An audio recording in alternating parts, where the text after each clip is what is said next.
guess I could close Twitter. Twitter's doing weird shit. My whole computer's acting weird. Good morning, everybody. Welcome to the show. We're still not totally live yet. Oh, man. I've got issues here. Hey, Debbie.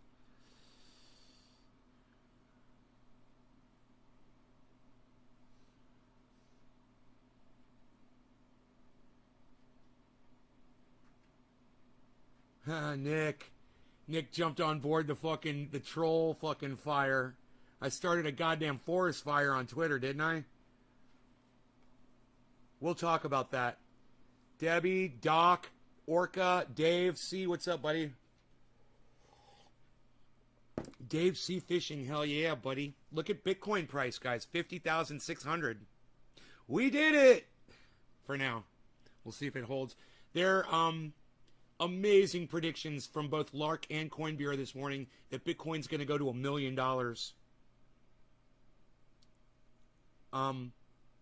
That would mean that I'll have millions and millions of dollars if it does that. And I hold on to that Bitcoin. If it does, you know?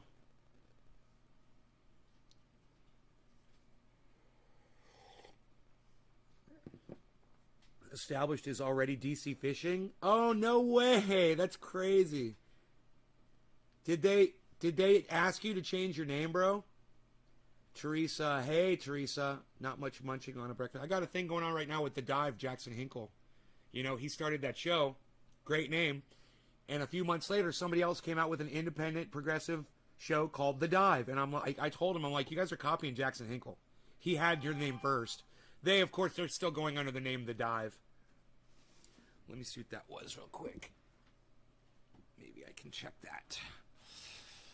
Just make sure there's nothing going on here.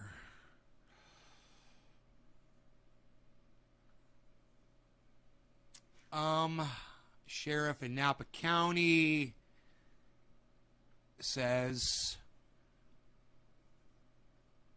construction near the office, and the office is open, but there's construction in the area. That's funny. They felt the need to text people that in Napa County. They don't even know about you. I just didn't want the same. I think got some hits from his searcher, 700 views on one video. Right on, buddy. And you're a good person for changing your name. You're doing the right thing, man. And I know it sucks. It hurts sometimes to do the right thing. Makes you a good person, bro. And I respect you for it, man. You know, if those people over there on Savage Joy's channel would change their name to From the Dive, I would have more respect for them too. You know, they weren't the ones that came up with that name, preaching independent, progressive fucking media under the same fucking name as Jackson Hinkle. Hey, J-Bone. Thank you once again for the $10 super chat, bro. You're amazing. Thank you, J-Bone. Slater Bint, how about you shared a link about how masks work, and I'm in Facebook jail. They said it was a burrito. They said it was spam. Fuck them. I've been waiting for you to go live since Bitcoin crossed 50K. Twitter has been fun this morning. You guys are missing out. Yeah, first come, first served. Dave C. Right. Hey, Billy, what's up? Fuck. There's some trippy gifts. Fuck, there's some trippy gifts. For stickers, whatever they are. Yeah, that's funny. Cardano's back over $3, folks. That's great news.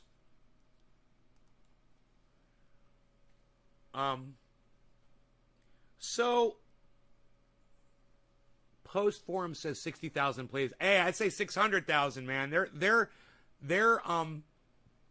predicting Bitcoin to $1 million. Two of my favorite crypto podcasters were quoting an estimation from Fidelity. Fidelity has come out and said they predict that Bitcoin will be going to $1 million within a few years. And even they're predicting that it's going to pass right by that and go to $1 billion a Bitcoin. That's Fidelity saying that, not me. Just so you guys know that. As reported by Lark Davis and Guy over there at Coin Bureau. What's up with that whore on Twitter, says Billy. Let's talk about that, Billy. That's a great setup for the segment. So I was on Twitter tweeting my little heart out, and a tweet came up because I've got a mutual friend with this girl. And the tweet said, the original tweet,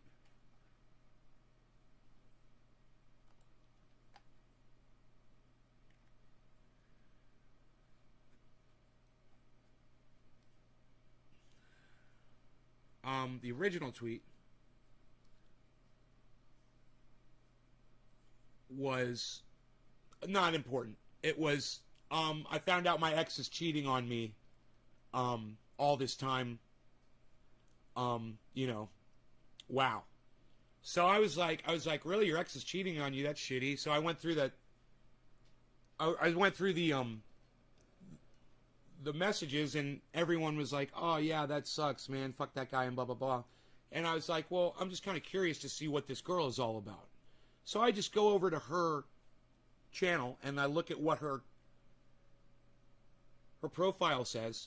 And in her profile, it literally says, my direct messages are open, and so is my Cash App, with a smiling face with hearts on it. So my experience, and I'm not the most experienced man on the planet, my experience with Twitter and direct messages and women is this. Most women in their profiles will say, no DMs allowed, DMs closed, no direct messaging, don't message me, blah, blah, blah, blah. This one says, my DMs are open, and so is my Cash App. Now, it's okay that you have your Messenger open, and it's okay that you have Cash App, and that you're asking people for money to send it to your Cash App. I'm fine with that. The issue is this. She tried to turn me as a trick. My issue is this. When you include both of those statements in a single sentence, when you say, my DMs are open, and so is my Cash App, heart, that creates a narrative. One of those things by itself, a heart with a smiley face sitting by itself in your profile, doesn't mean anything. You saying you've got Cash App and giving your Cash App address in your profile by itself doesn't mean anything. You saying that your direct messages are open, sitting by itself in your profile, it doesn't mean anything. But when you take those three things and you put them together, you start a narrative. You tell a story. Okay, that's a story usually is composed of sentences, paragraphs, and you develop a narrative, right? Well, when you group these sentences together, you get a paragraph and it starts making sense. My DMs are open, and so is my Cash App, smiling face with 3 hearts. And my response was, seems pretty open to me. What she said was her boyfriend was going around telling all these girls that he was in an open relationship. And I'm like, you're offering money and direct messaging to anybody on the internet that pays you cash. You're offering to accept money, You're offering to accept money and accept direct messages with a little heart and a happy face. And if you are so blind as to not see the connection between those three things, you must be a child, man, or you haven't lived life yet. Yeah, Billy, that's what I said. In there, I said, it's called solicitation. It's a thing, and whether it's a legal sticking point or not, in this case it's not, it goes toward the relationship. You're soliciting men on your social media account to give you cash, and you're wondering why your boyfriend is cheating on you? And I'm the bad guy. Now, all of you, none of you really support me on Twitter. Go to Twitter, check this shit out. I understand. It's cool. It's cool. But Doc Hollandaise did, and Nick Brown did. Yeah. And this totally random new guy that I've never met before, that I wasn't even friends with, he jumped on there defending the fuck out of me. He was like, well, you're literally asking people to send you money on your in Twitter. What do you expect the guy to think? He said, if my girlfriend was having private chats with guys and taking money from them, she wouldn't be my girlfriend anymore. I'm like, right, bro? And they're calling me a fucking shit lib. They're calling me a shit liberal. Like a Bernie bro and a sexist.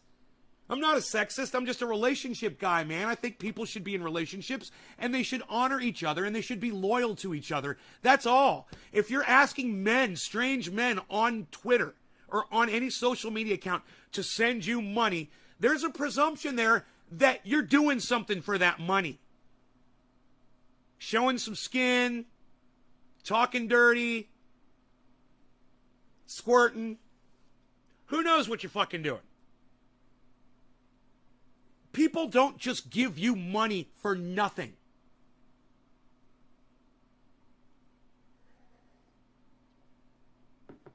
You know, there's a service that she's providing. You don't just hit people up and say, send me money. Hey, everybody, just send me money. Just for no reason at all. Just send me your money. What are you, a cult leader? No, she's not. She's not the leader of a cult.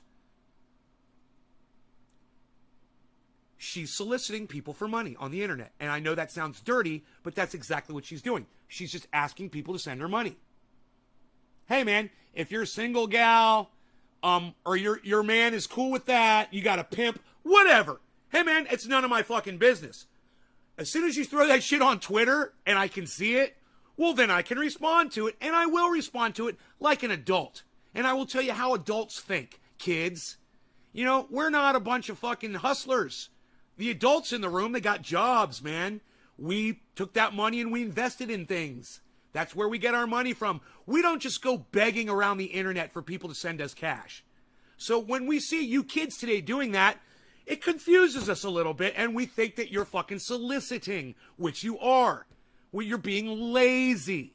And that's okay, and that's what kids do today. But at the same time, when you're in a relationship with a man, don't expect him to be true to you while you're doing whatever on the side on your fucking social media account.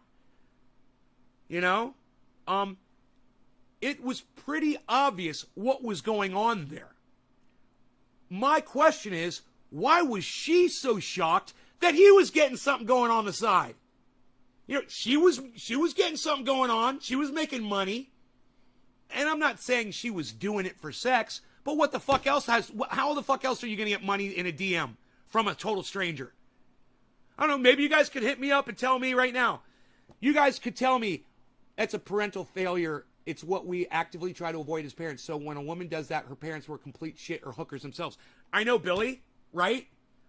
And all of these kids that are I got ratioed like a fucking cunt, man. I got cunt ratioed on Twitter. None of you guys were there helping me and supporting me. So I got 25 fucking comments to tell me to go fuck myself and 2 likes. That's called getting ratioed. And none of you guys are there fucking helping me except for Nick and Doc Hollandaise. It sucks being me sometimes. But that's okay. That's okay. I know I'm right. And you guys know I'm fucking right too. And if you want to support me, hey man, Twitter's right over there, man. You guys know where it's at. You guys go over there and find @Naysguard and you can get on there and start fucking helping me out. And let people know what you think of soliciting. Children soliciting people on the internet. Hey man, like I said, if that's how you're making your money, go right ahead. Just don't expect your boyfriend to not fuck other women while you're over there doing whatever the fuck you're doing on your fucking webcam with other men. You know, what's he supposed to do while you're in there servicing all these men? You know, giving them attention instead of him.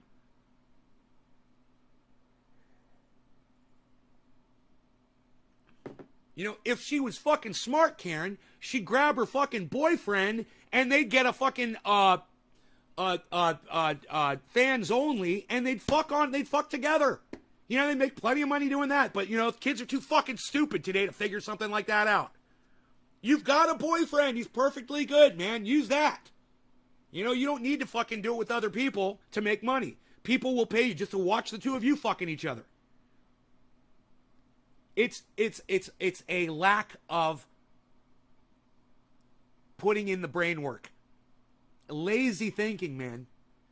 People are just lazy today, man. They just let the waves of society wash over them, and it keeps fucking pushing them down and pushing them down and pushing them down deeper and deeper and deeper, and they're completely submerged in this ocean of what they think they're supposed to be doing.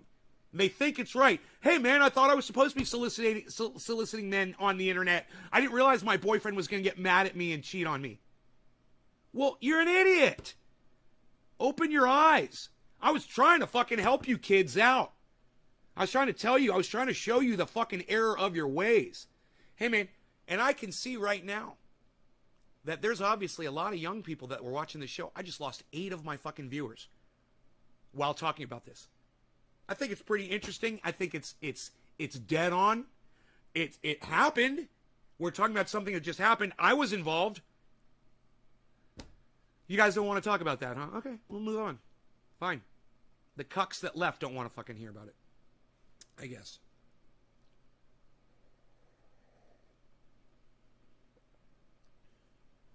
They oh yeah. Oh, you're slut shaming me, right? No, I'm not slut shaming you. I'm not slut shaming. Hey, Yellow Groudon, what's up? I'm not slut shaming you. I'm just explaining to you why your boyfriend cheated on you. That's all I'm doing. Your boyfriend cheated on you because you're soliciting men on your Twitter. That's why he did it. I guarantee it. He got jealous. He got mad. It doesn't fucking matter. You know? If you don't want your boyfriend to cheat on you in a relationship, number one, I recommend you don't run around with strangers on the internet. Stay with your boyfriend. You know, and goes for your boyfriend too. If he doesn't want you fucking around, sucking dicks, you know, he needs to spend all of his time with you, not on fucking TikTok and Instagram. You know, flirting with girls with big boobs and big butts. That's it. That's all. It's that simple.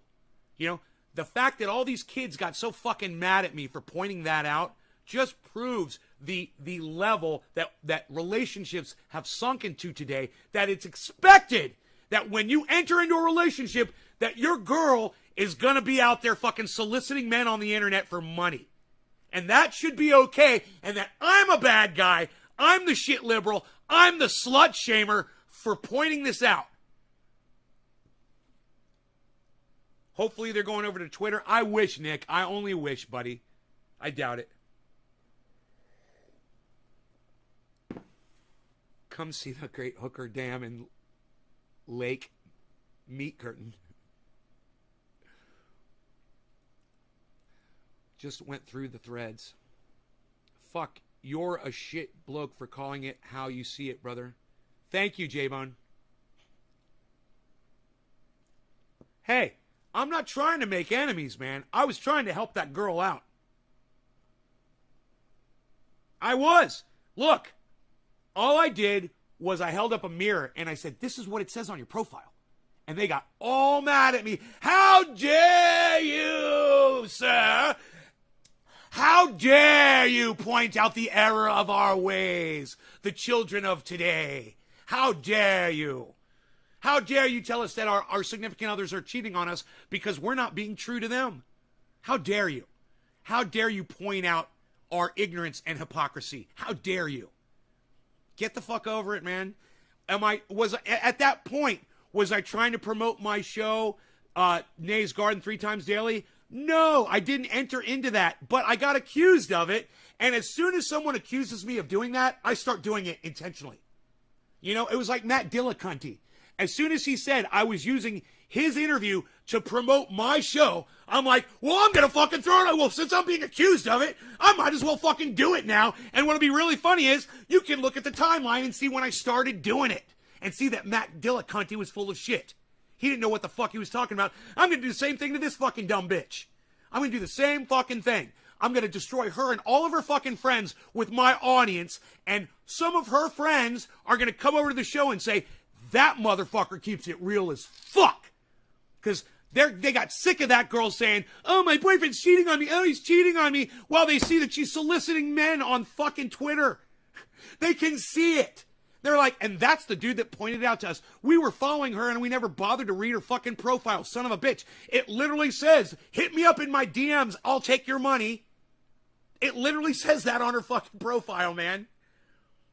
So you can be an upset little child. Maybe you're one of those little kids that solicits people for money in cash apps on your social media. Hey, man, don't be mad about that. It's not what this is about. It's about doing that and then expecting your partner to not fucking cheat on you.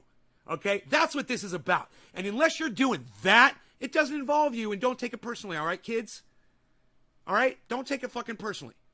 All right? Some of us adults in the room, we see this behavior and we can point it out to you, and maybe you could change your fucking ways, and that might save a relationship going, in the future for you sometime. You might actually find someone that you love, that you want to spend the rest of your life with, and you realize, maybe it's not worth getting a couple extra bucks on the side, just so I can shame my significant other into cheating on me. Slut shaming's misdefined. We look at girls in a sacred manner, so when one is treating herself that way, we look at them as broken or disrespectful. Our favorite beings are women. Hey, man, if slut shaming is criticizing a woman, then I'm a fucking slut shamer. Call me a slut shamer all you want. It's a silly fucking word, and I'm going to do it on every goddamn show. Hey, man, Nancy Pelosi is a fucking whore. Okay? How's that for slut shaming? She sucked the dicks of all the big corporations. How's that for slut shaming?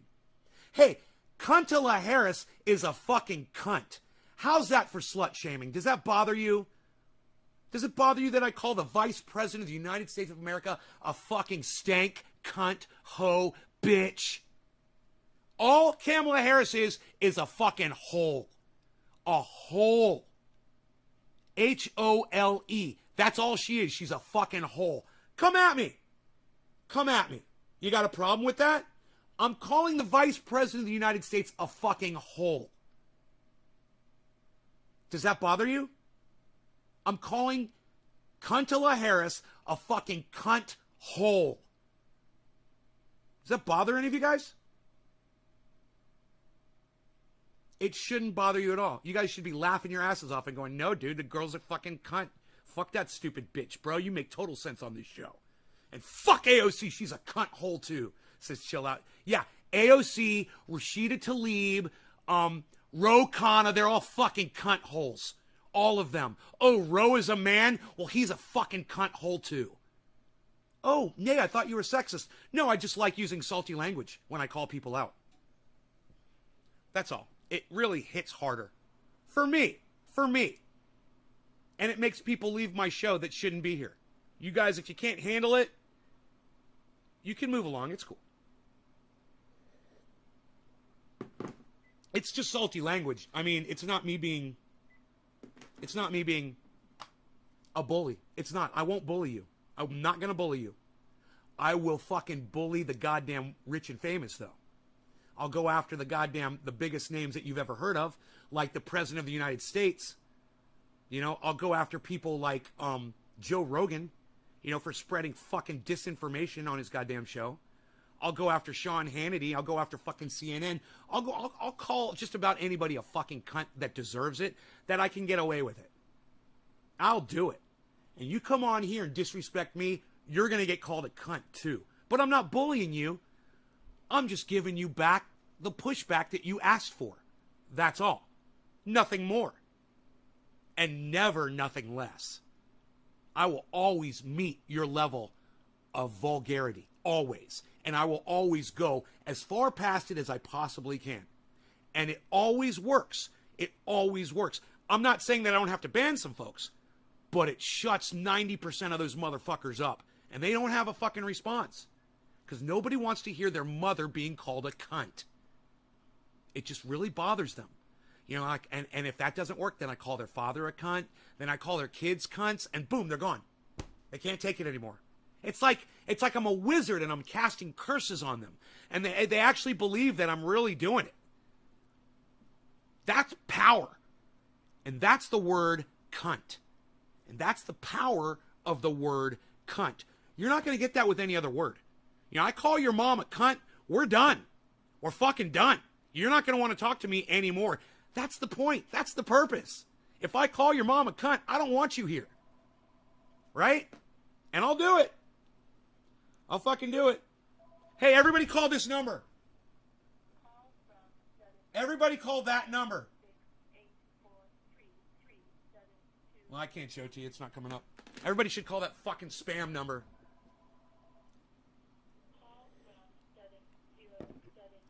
Slut shaming is just another name for telling the fucking truth and pointing out the risks of relationship problems. Orca, it can be. And let me tell you something. It's a term that was invented to defend women, but it's been overused and abused to the point that it has lost its meaning.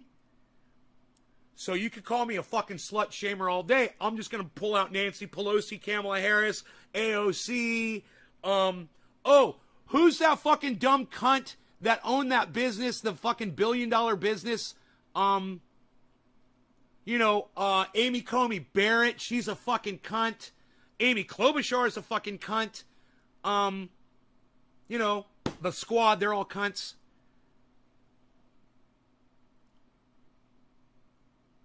You don't get to take my word away from me. All you get to do is walk away, but I'll keep using the fucking word. You know, you don't have that power over me. I'll keep using the fucking word. As long as YouTube lets me use the word cunt, I'll keep calling YouTube a bunch of fucking cunts. Because they are. Shit lips and the whole cunt crew over there. Fuck them. You know, my goddamn subscribers are still 25,600. Can you fucking believe that? You know how many subscribers they deleted in the last 30 days? 60 fucking subscribers to keep me at 25,600. That should piss you all right the fuck off. Your favorite fucking podcaster getting silenced like that. But you know what? Y'all don't have to do anything for that. You don't have to worry about it because we all know how it is, and that's just how it is, and that's how it's going to be. Hey, Stan Nicholson, guess what? Your mom is a cunt. Stan Nicholson's mom is a cunt. Your mom is a cunt. Stan Nicholson's mom. Hey, Mrs. Nicholson, you were a cunt. I'm sure you're a dead cunt, but you're a fucking cunt. Fuck you. Fuck you, Mrs. Nicholson. Fuck you and keep sucking my dick. Deal with it, you fucking prick. Like I said, if you can't handle it, move the fuck on. Move on if you can't deal with it. Okay, you obviously wanted me to call your mom a cunt. So, hey, Stan, your mom's a fucking cunt. Hey, Mrs. Nicholson, you're a cunt, Mrs. Nicholson. Do you like that, bro? He obviously knew I was going to do that. So, the point is this. The man wanted to hear his mother called a cunt. Hilarious, huh? Wow.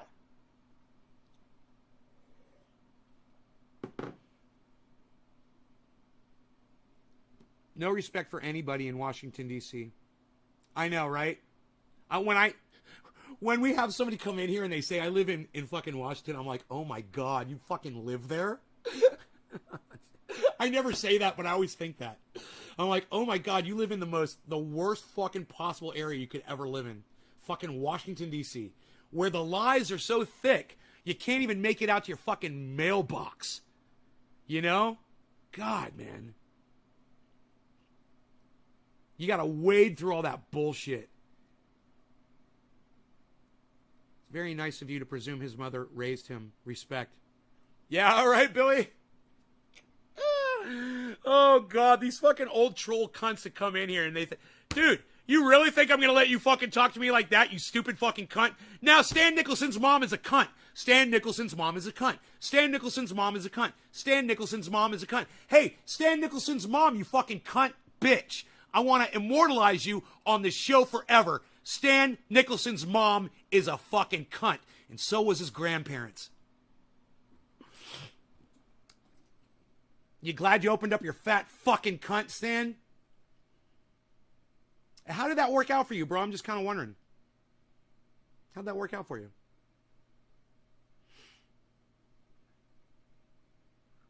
All spoken words are salty as fuck to you because you swim in the ocean. Ah.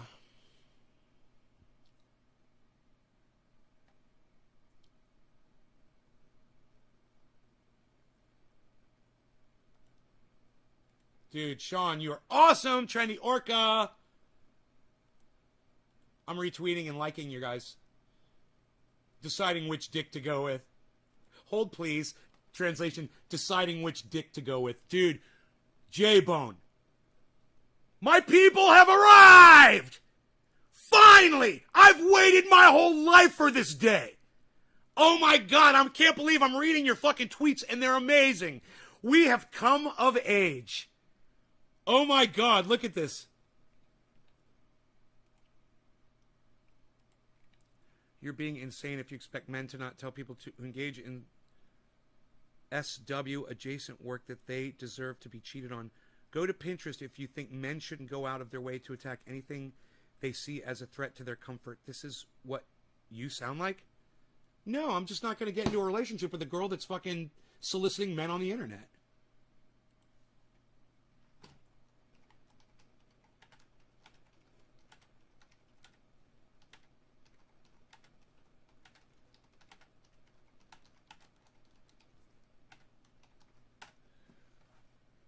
No, I said, no, I just want a girl who stays true to me. That's all. You know, she's wondering why the guy cheated on her. He fucked every woman he could fucking get his dick into. And she's wondering why. I'm not slut-shaming her. If you are a hooker, you probably shouldn't have a boyfriend. You know, he would have to be a real easygoing guy. Good luck finding that man. And if you are a hooker and you do want a boyfriend, well, then you should let him fucking sleep around too. How come only your half of the relationship can be open? My DMs are open. You can send me cash, but he can't go fuck around? That was an open relationship. You were just in denial about his openness about it. That's all. That was an open relationship. This is fucking great. Dude, this is gold for me. And I'm glad that I found something that interests you guys enough to engage on Twitter finally. This is fucking great.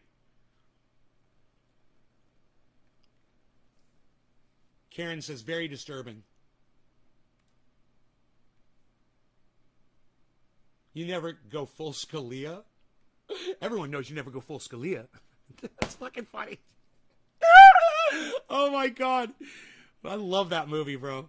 Suck to know that not only are my takes immaculate, but I'm pretty. See the what? Seethe, Western man. Whatever. Oh, okay, whatever. Darcia loves herself over there. She's loving on herself a little too much. Whatever you say, dude, I wasn't born yesterday. Well, anyone who solicits... This is great.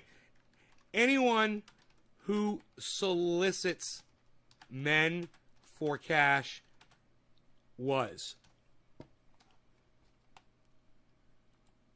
born yesterday and thinks that their boyfriend's not going to cheat. I should have put that in. I fucked it up. Oh well. I should have read through it before I hit enter. Saying your man can't grow a beard. Oh, okay. That's a shot on appearances. My bad. Now go condition your beard. Who took the first shot again? What? Can't grow a beard. What?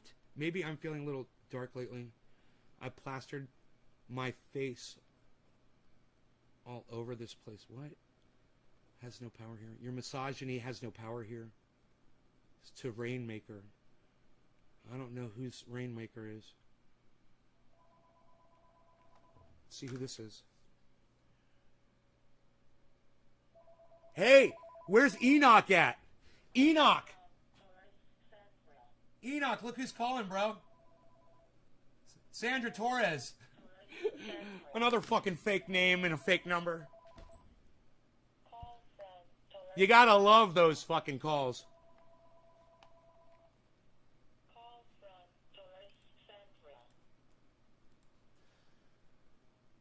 Points at own media tab where there's plenty of pics of my face. Maybe I just like how my PFP looks. I've implied nothing about the OP, just correcting someone that lacks comprehension. Like, just pay attention, says Nick. You know, if people weren't so scared of what others thought of their face, the world would be a much better place. No shame, all artists take pics with their equipment. Even Stevie Wonder can see that. Dude, Nick, even Stevie Wonder can see that. Ah! You're getting a retweet, bro. That's fucking great. Because you're harassing a random person about it and implying something about her that you obviously don't see as a positive trait. Just mind your business. It's really not that hard. Didn't feel like it. I felt like tweeting this morning, and I saw something I thought was obnoxious, and I felt like pointing it out. That's what Twitter is for. And if you don't like it, maybe you're the one that should leave Twitter. Okay, I'm here to read all these tweets and fucking have fun with them. Nick, I still don't get the problem with people telling it how it is. Why do you care? Social media, exactly. Valentine, whoa, Billy hopped in. TD Pics no longer a lucrative business? Hate to break it to her, but they were in an open relationship if she in turn was selling tit pics on Twitter. Dude, was she... I don't know what she was doing on Twitter. Why are you saying selling tit pics? Are you saying that because she was? Or did you just come up with that on your own? Well, isn't that nice? Says Nick. So this is just some dumbass anti-SW social just SJW rhetoric. I still don't get the problem with putting your Cash App in your bio. Why do you care? 53 minutes ago. I'm just pointing out it was the way it was printed there. She was soliciting. I'm just joining in the fucking conversation.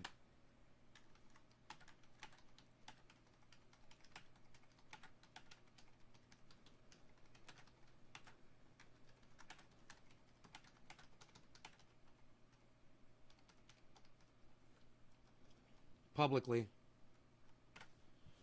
I was just joining the conversation.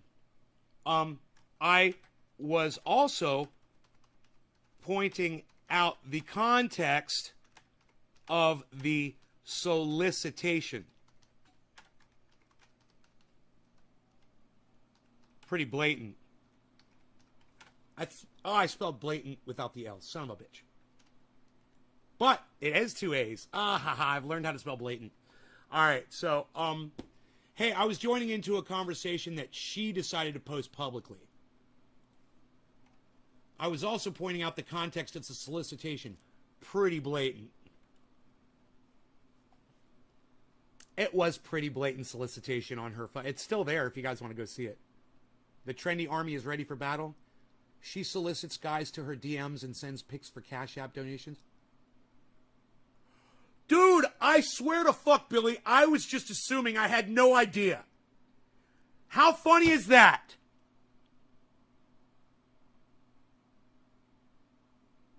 How fucking funny is that? I totally nailed assuming. And now you just totally verified everything I said is right. Wow. It's like I want to go in there and wow, she was sending fucking naked pictures of herself to these men. Looks like I was right the whole time, guys. You know, would it be okay for her boyfriend to be sending dick pics of his dick to women and making money off of it? I wonder. Is that okay?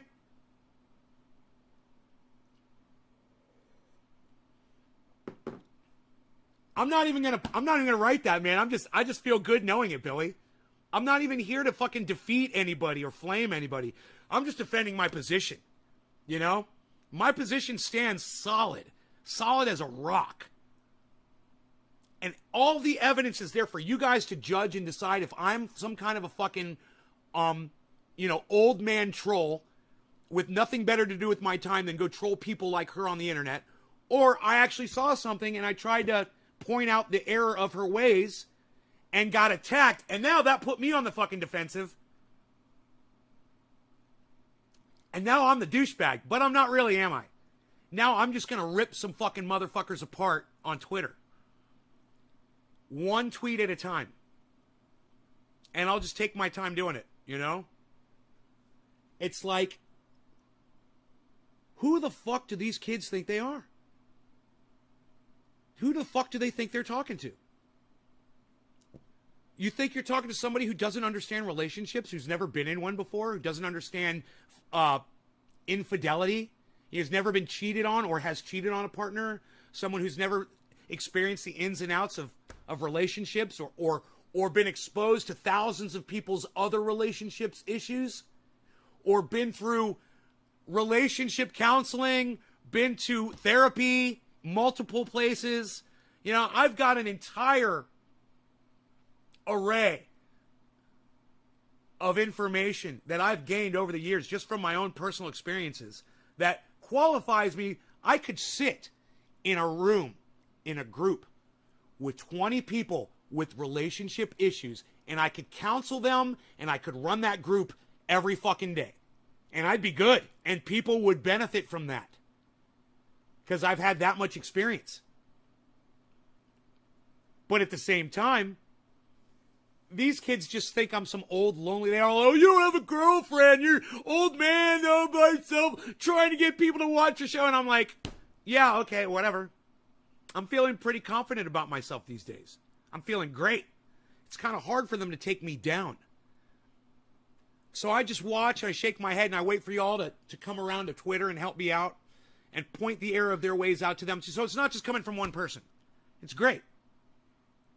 And like I said, I'm not trying to change any lives here. I was just reaching out to one person to show her the error of her ways. I don't give a fuck if she's fucking taking money from men and sucking dick, or her boyfriend's cheating on her, or she's cheating on him. I couldn't give a fuck. Doesn't involve me. I don't know her. I don't know any of these people at all. I'm completely detached from this situation, which makes it even that much sweeter to have all of this interaction that I never get on my own show. You know, when I put up a tweet on Twitter and you guys are like invisible. But dude, I interact with some fucking trolls and all of a sudden, boom, boom, boom, boom, boom, boom, boom, boom, boom. And I understand why fucking people troll now. Because sometimes it feels like it's the only way you're going to get fucking attention from people. And that sucks. We need to start listening to each other more and stop attacking each other on bullshit. And if that dumb bitch on Twitter would take 3 seconds to read what I said and realize that, hey man, he wasn't attacking me. He literally was pointing out that I'm soliciting men for money, and how can I expect my boyfriend to fucking be true when I'm showing my tits to other men, making money off of it? Where's that going to lead to? What about when somebody better comes along wanting to see my tits and give me money? How quick are you going to leave your fucking current boyfriend? You know?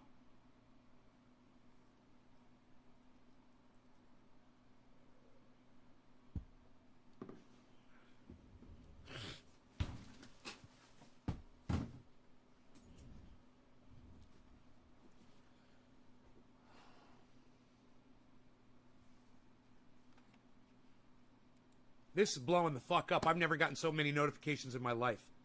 You guys are blowing Twitter the fuck up. Sean, yeah.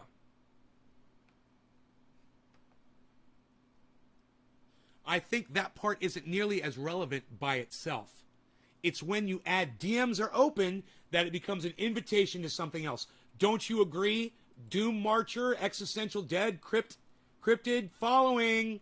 Wow. Some random person on the internet got it and gave me fucking props.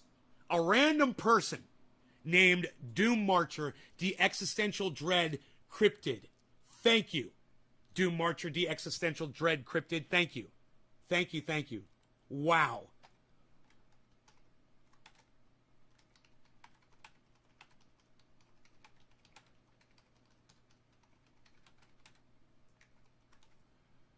Wow, somebody finally fucking gets it. It's not just an audience member, but somebody who has no idea who the fuck I am. Just read my words and said, well, that guy makes sense. I agree. This is what I think. You know how hard it is to find someone like that on the goddamn Twitter? I can't even get y'all to do that shit. You know, I mean, today, yeah, you're doing it today, and it's fucking great. I can't believe it.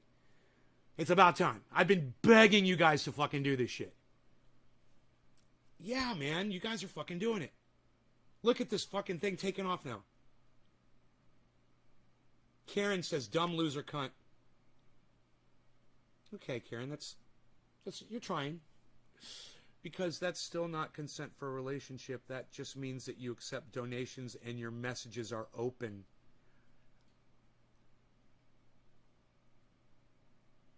people, outsiders not in the relationship, really need to not make assumptions and just allow others to set their own boundaries. Well, here, you know what, Mrs. Socialista, I'll go ahead and I'll respond to that because that deserves a response. I would have stayed out of it, but she posted it on Twitter. So all bets are off. You know, don't tell me to stay out of shit that's getting posted on fucking Twitter. It's called social media, not private media. These fucking people on Twitter, they don't even make sense. How dare you put your opinion on a tweet? What? What did you just say to me in words and sentences? I don't even understand what you just said to me. How dare I have an opinion? So funny. What's up, Carlos? You got food? Okay, you good? You want some dry food?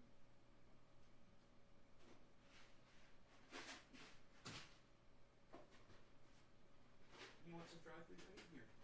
Oh, you're not that hungry? Okay. Here's a couple of little packets of love. Enjoy. Okay, you want to go outside? Go outside. Door's open. No killing. No killing, cat. Make sure there's no birds out there in the kill zone. Good. Okay, all's clear. Did I feed the fish this morning? Dude, give me 1 second. I haven't fed my fish yet. Did I?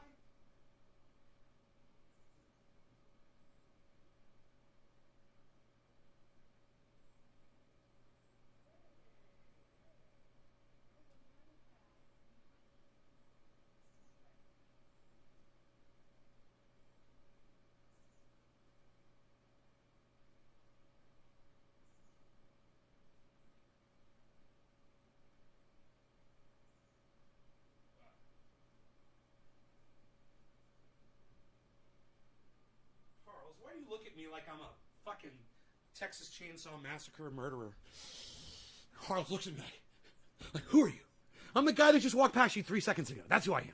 What are you on? Fucking catnip? Jesus fucking Christ.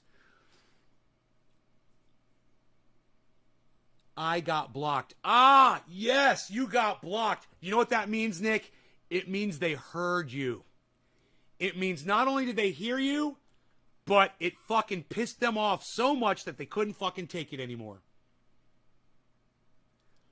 You know, all we're saying is the truth. You are literally soliciting men on your Twitter. Hey, there's no mystery here why your boyfriend cheated on you. Don't expect someone to be true to you. Why can't I think of the word? You know, don't expect loyalty. I can't think of the in a relationship, the word all of a sudden. Don't expect loyalty from someone when you're not fucking giving it. You know, find another way to make money. It's not the only way to make money in the world is not to send pictures of your boobs to guys on goddamn Twitter. There's a million other ways to make money. And you can do that without disrespecting your significant other. Even Stevie Wonder could see that. Dude, you fucking nailed that shit. That was so funny. You really hurt their feelings.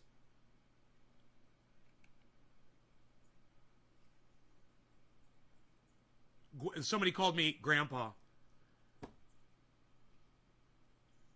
That's funny. Yeah, you know, one of the most beautiful, amazing women I've ever known in my entire life was a grandma. So it's like a compliment.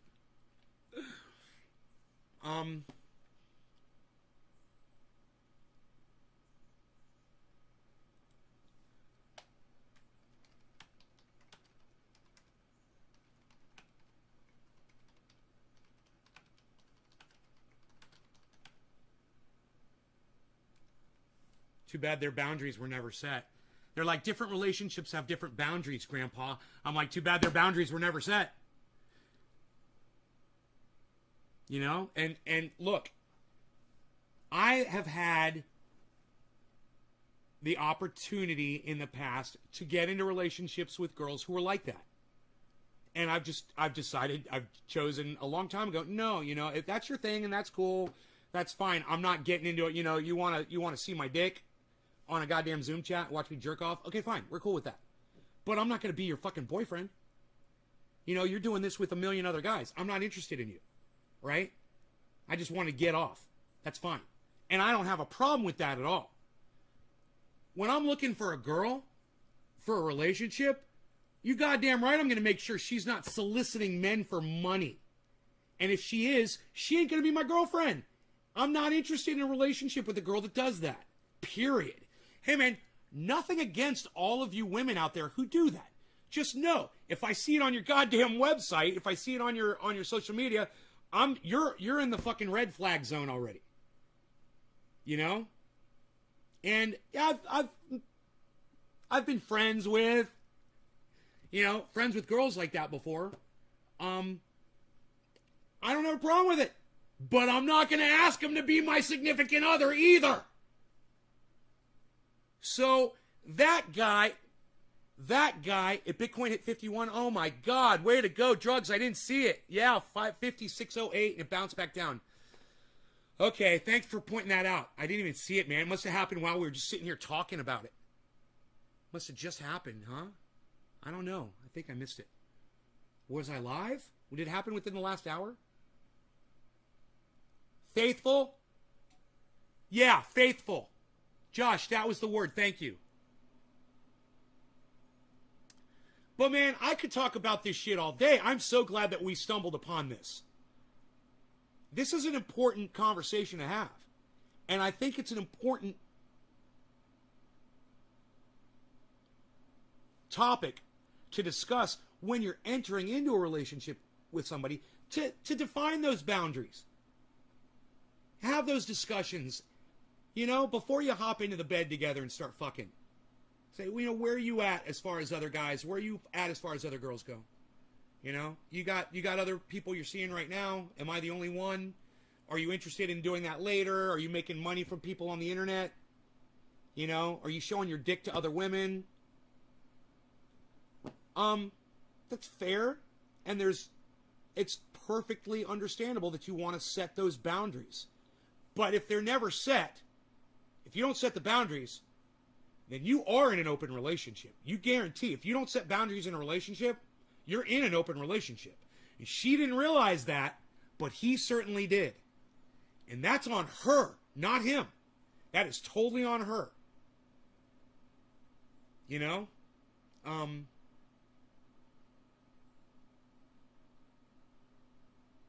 she's the one fucking complaining about it, and he obviously knew what was going on, right? That's why it's on her. It's her responsibility. She should have set that shit up from the start, man. She didn't want that shit. She should have fucking stopped taking money from men on the internet and found a fucking job, an actual job, develop a skill and put it to use. You fucking kids today, man, you have no skills. Learn a skill, man. Hashtag learn a skill. Get skilled.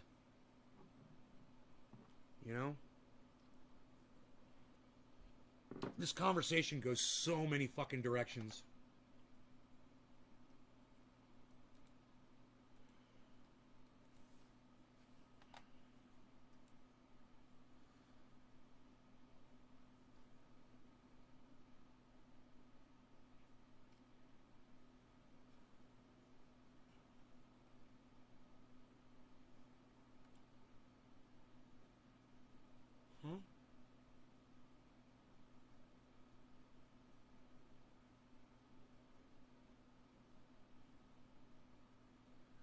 Dude, are you telling me that... Dude, did she change her fucking profile?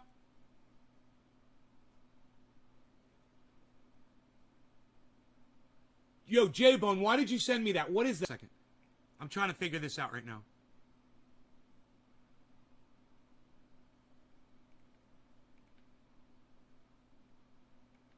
I'm so confused.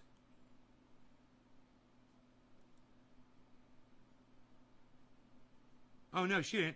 No, my DMs are open and so is my Cash App. No, okay. Why the fuck did you... Those are spares? Oh, she's got multiple accounts. Oh, interesting. Oh, right on, bro. Wow. She's a full-on hooker, man. Oh, my God. Holy shit.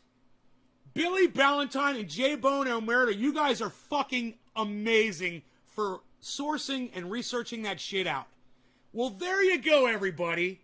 I didn't know that. I'm just saying, this is what's going on. She was literally hooking. She's a fucking hooker, man. Oh, my God.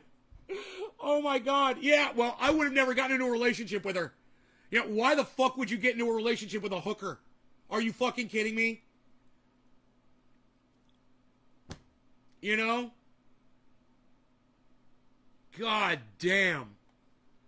You know, wow. Hey, I got a new cut down for Billy Ballantyne. Hey, Billy, you ready? You ready for this one, Billy? Write it down. I bet your pussy smells like condoms. I bet your pussy smells like latex.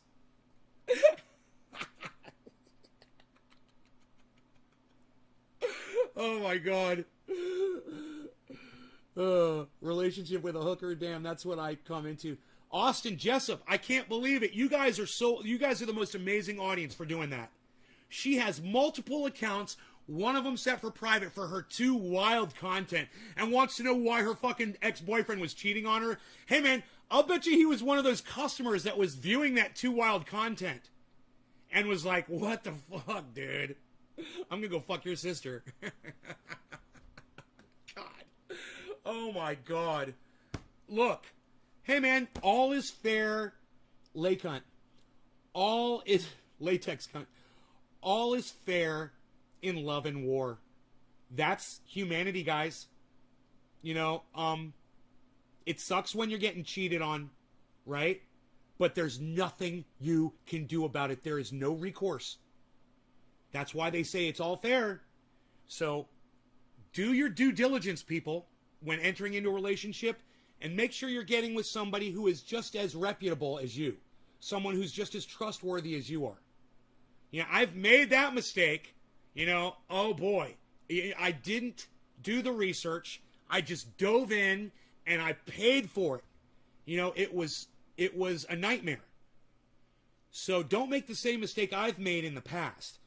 I'm so much better off right now being alone than when I was in that relationship a few relationships back.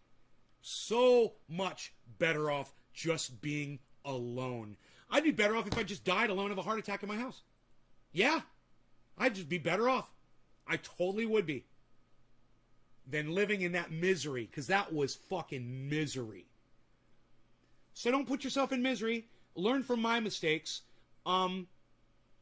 And just understand, man, if you're hooking, don't expect the greatest fucking boyfriend to come showing up Prince Charming at your fucking door. You know, you're probably going to get the kind of guy that's going to cheat on you if you're a hooker. And hey, kids today, those all you little kids out there that are on the internet that are new, yeah, when you're soliciting money from men and you're showing off parts of your body, you're a fucking hooker. Okay, that's all. You're a fucking hooker. It doesn't matter if the sex actually occurs or not. There's plenty of hookers out there who go out there and get paid from men and never have intercourse. So understand, you're a fucking hooker. That's what you are. You're selling your skin. And don't expect, Prince Charming, like I said, when you're doing that kind of stuff. That's all. Is that fair? I feel like getting high, man. Have we not smoked yet? We have not smoked yet. We've been an hour, guys. 59 minutes and 30 seconds, right? Now, not even smoked cannabis yet today. I'm just saying. I think it's time. It's time for some cannabis use. Grandpa. I got called Grandpa. Oh. You call me Grandpa until you see my fucking dick. And then it's like, Daddy. You call me fucking Daddy then, bitch. Oh, love it. All right, so. Are we ready? Just look pretty and hope they can get a ride to the store. An e-hooker. Who said e-hooker? Who said e-hooker? J-Bone. Yeah, an e-hooker, bro. With the little E. I love it.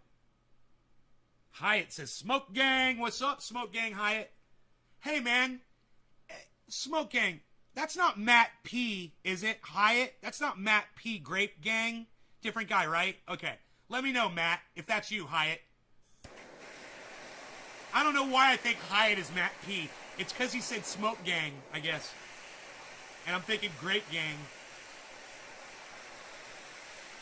Peyote, Critical, and Critical Kush. You don't know who Matt is? Okay, Hyatt. He's just somebody, his name is Matt P. Grape Gang. I'm sorry. I thought maybe his name was Matt Hyatt or something.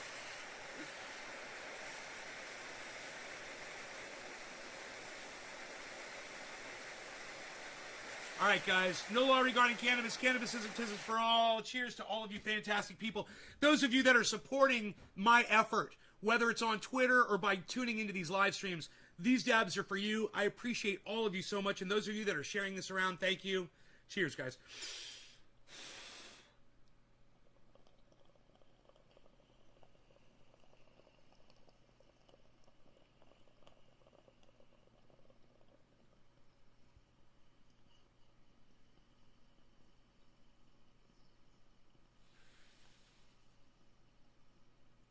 We did a dab before, didn't we? Did I dab before? I think I remember blowing smoke rings.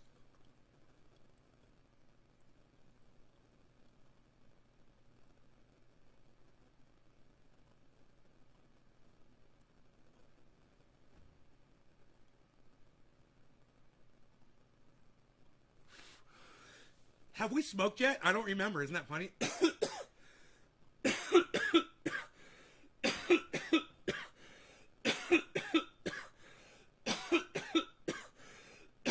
Oh my god.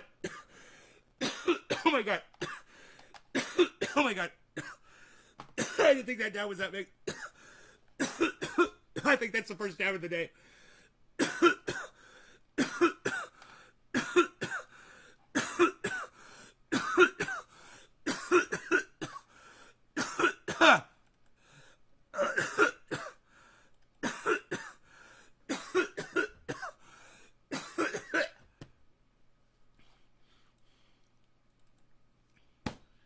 Trying to start the goddamn song. Prepare yourself. Prepare yourself. Prepare yourself. Prepare yourself.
It starts with an F.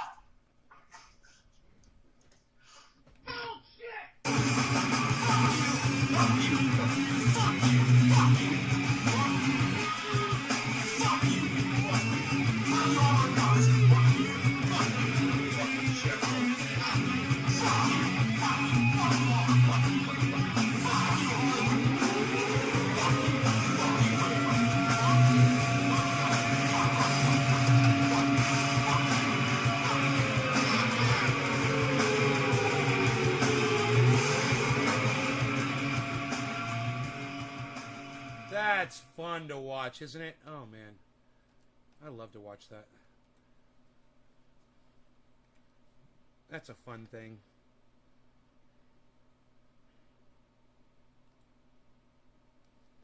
Okay. So.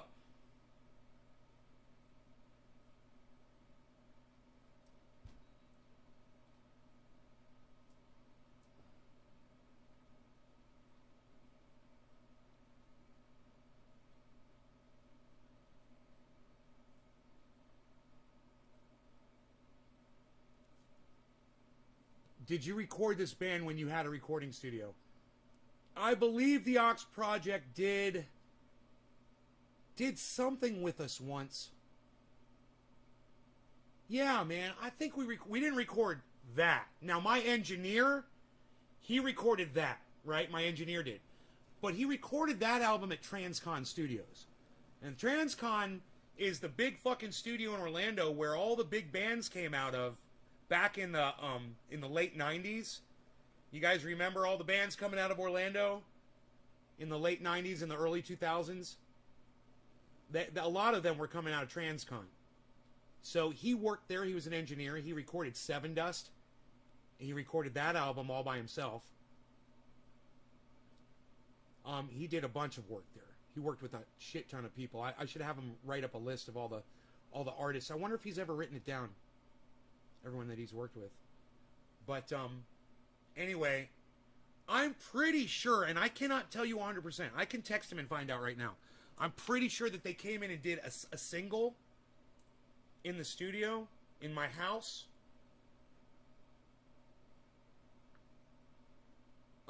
Where do I message him at? I message him here.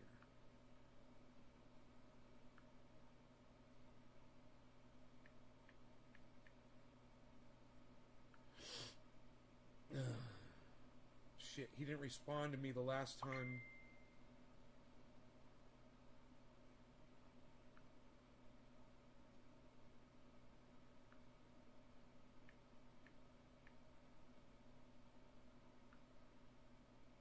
Okay, hey.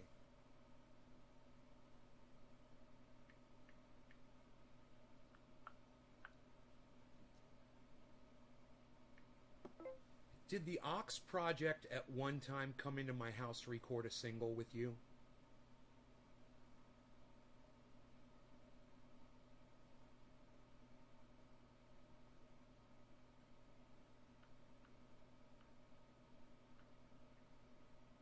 Dude, we did so many fucking bands, I literally don't know. Because I know them, right? I know the Ox Project. But I don't know if they were ever in my studio. Isn't that funny?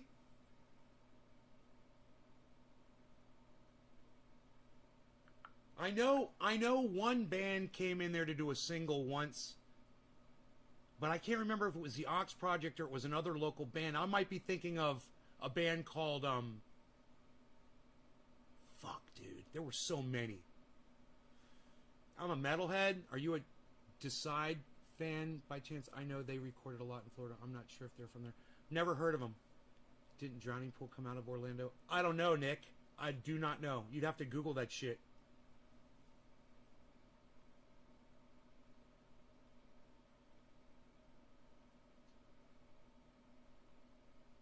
He said, he texted me.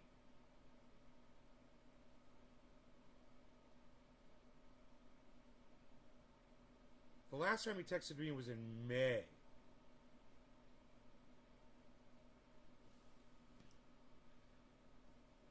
He lives in Ohio now. What the fuck is he doing there, I wonder? God, man. This is a guy that would pick me up at the airport, man, when I needed a ride and shit. He was always there for... Dude, he was there for me when I was puking out the side of a fucking car after a fucking heavy night of drinking. Man, in a parking lot in a gas station in the middle of fucking Colonial fucking Highway 50. Dude, that was a fucking disaster. I was like, I gotta throw up, bro. Right there, man. I didn't give a fuck. There were people all around. I'm just hurling, and nobody gave a fuck. I'm just throwing up right there on the goddamn parking lot. I didn't give a fuck. Right there next to the goddamn gasoline pump.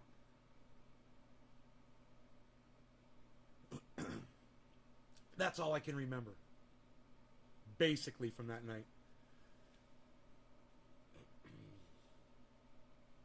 You can't imagine me as a drinker. I was not a drinker. I wasn't a drinker.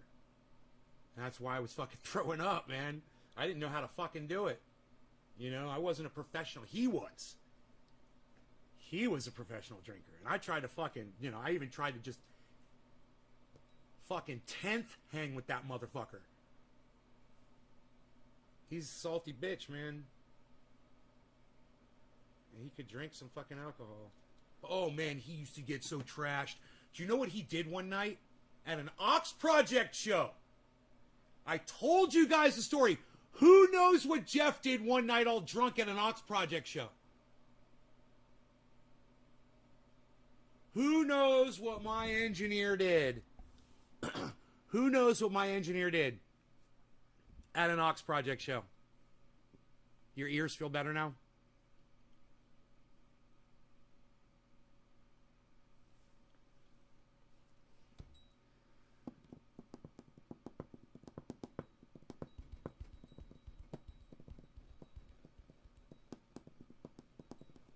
You guys, none of you know the story. God, none of you know this fucking story.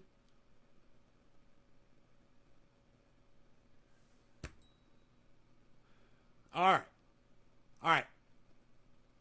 The Ox Project was playing at a bar, and I believe the bar was Janie Lane's. I'm not sure.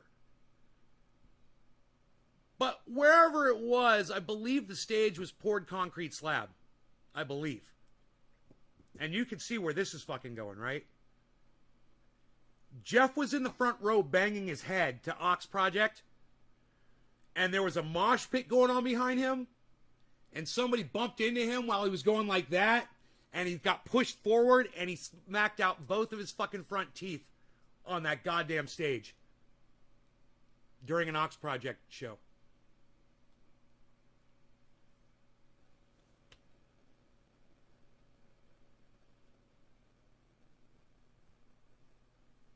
That's how metal fucking Jeff is, man.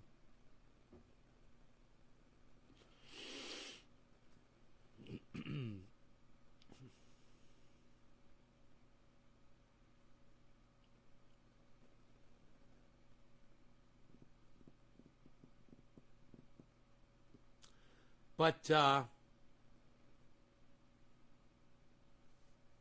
you know, what happens in the pit stays in the pit.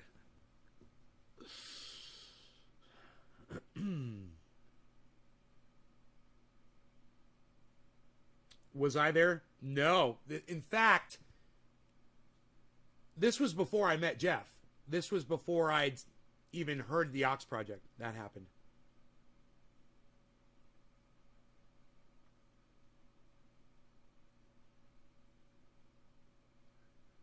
Bump on your nose where you got broken in the pit. It's a fun little dance. You know, I find you kids that want to mosh, this is my technique. This is how you mosh. That's it. You should be okay. You know, somebody tries to hit you in the face, you're going to protect yourself. Somebody is charging at you, like with their head down, and you're doing this.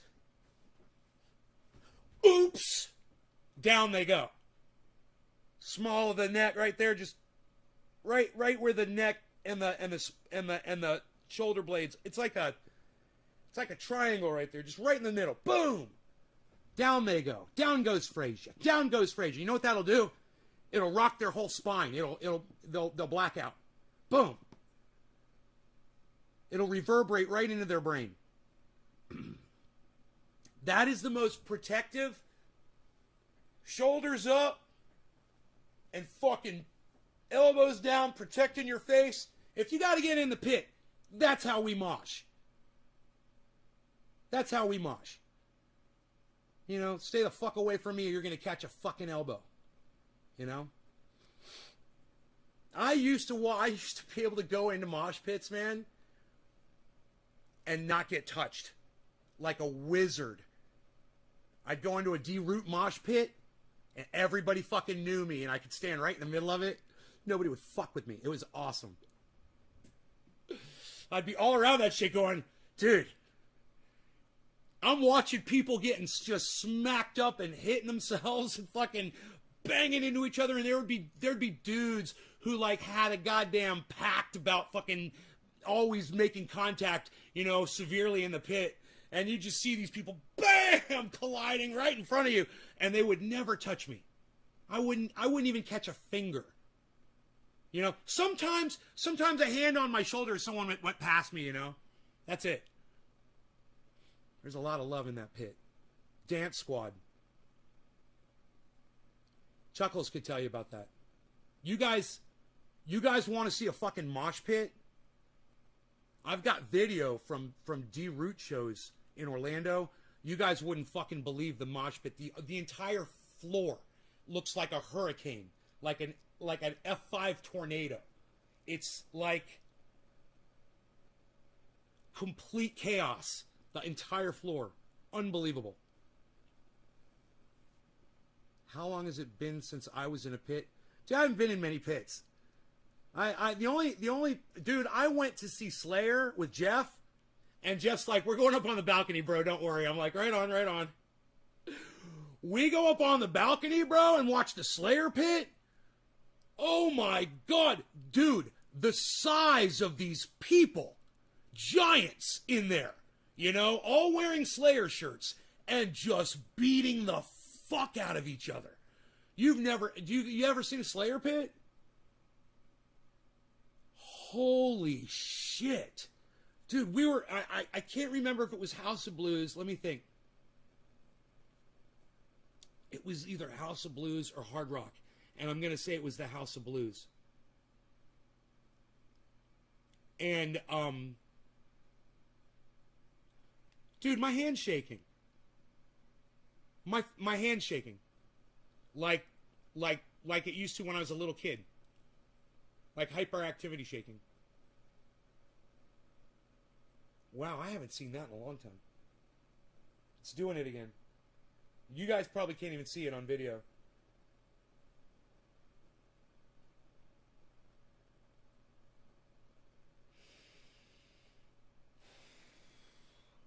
Maybe I should calm down a little bit. In through the nose, out through the mouth. How long has it been since I was in a pit? Anyway, what I was going to say was, I don't go into fucking pits, man. I don't go into those fucking things. You guys are fucking crazy. I'm just showing you how to defend yourself when you go into a fucking pit. I've learned from the best, okay? I've seen the greatest moshers of all time. And there's all different kinds of styles. You see all kinds of shit. You know? But I'm telling you that if you want to survive in the pit, that's the move, bro. This is the move. I'm telling you, that's it. If you're not doing that, you're going down. You're gonna get hurt. I didn't go to a pit and do that shit. Are you kidding me? What do you think? I'm fucking crazy? Dude, I'm not a big dude. I've seen guys half my size in pits just destroy motherfuckers in there. Little dudes. Crazy little dudes. All sizes of people going crazy in a pit. Wiry motherfuckers, huge dudes, you know, ripped motherfuckers that you know, they're just gonna fucking, if they punch you, you're gonna get knocked the fuck out. And just having so much fun. And just slamming the fuck into each other and going around in these fucking chaotic swirls, you know? And it's just this massive release of anger and energy. And you don't have to be in the pit to feel that release, to feel that energy and to be a part of it, you know? It's amazing. If you have not been to a Slayer show and you can get up, you know, you stand in the very back or get up on a balcony. We had balconies, you know? It was awesome. We were getting served while these motherfuckers were down below us like gladiators trying to fucking kill each other. We were getting served by bartenders, you know? It was like being a king up there in the balcony watching that shit while Slayer is fucking playing. You know? Before Kerry King died.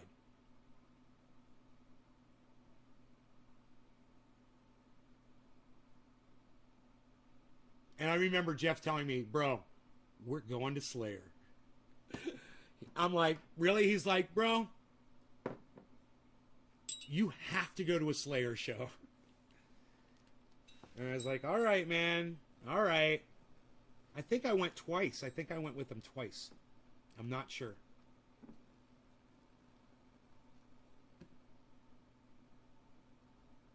Slayer's in town. What? Yeah, they help you up. Yeah, that's the thing about a mosh pit. Dude, you can be in almost any pit. I see it all the time. You can be in almost any pit. Almost everybody will pick you up if you fall down. They won't trample you. You know? They'll pick you up. I've seen guys pick people up and get them to the side many times. You know? And people helping and shit.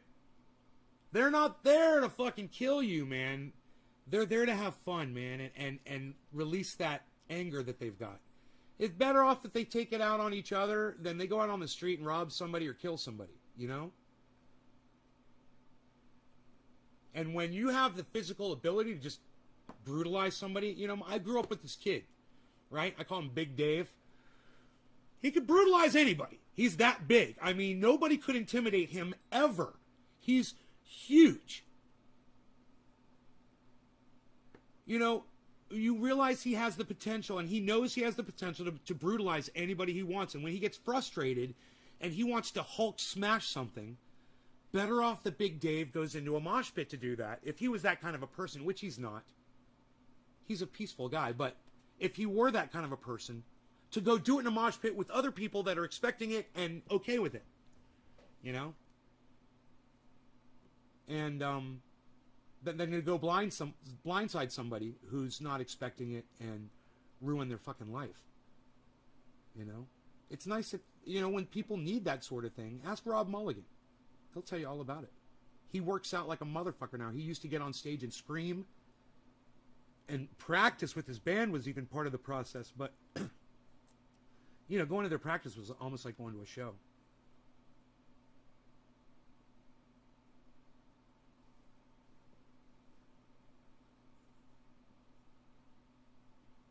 Oh, was it John Hanneman? John Hanneman's the one that died. My bad. Is Kerry King still alive? My bad. One of them died.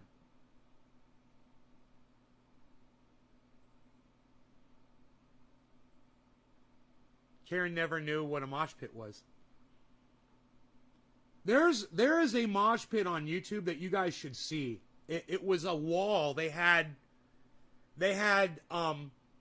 two sides separated, right? They had two sides of the audience were separated, right? And this was all planned out. I mean, everybody knew what they were going to do. And at one point in the song, man, both sides just go like this, and it becomes this massive, it is the most amazing thing to watch. You guys want to see a pit? I think it's called the greatest mosh pit of all time or something like that. Wall of Death. Yeah, Wall of Death. It's fucking amazing. That is an amazing thing to watch. There it is, Nick. Yeah, Wall of Death. Was it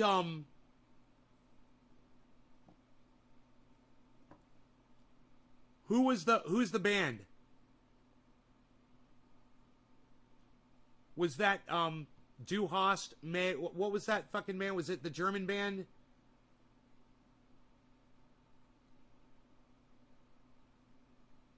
I can't remember which band it was.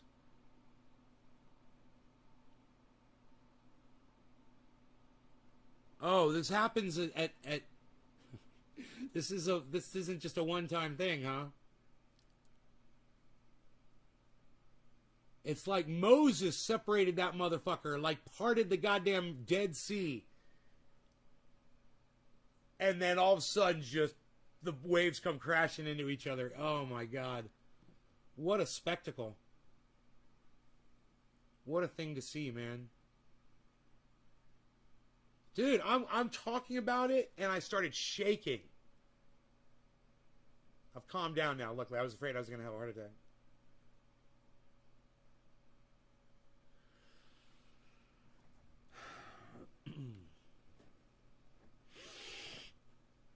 I don't even want to check my blood pressure. I'm looking around for my blood pressure checker. Oh, there it is right there. I see it. I've spied it. Exodus. And why not trendy, Nick?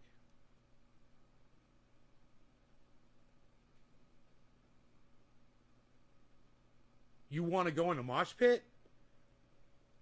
Holy shit. Karen said that. I just realized Karen said that.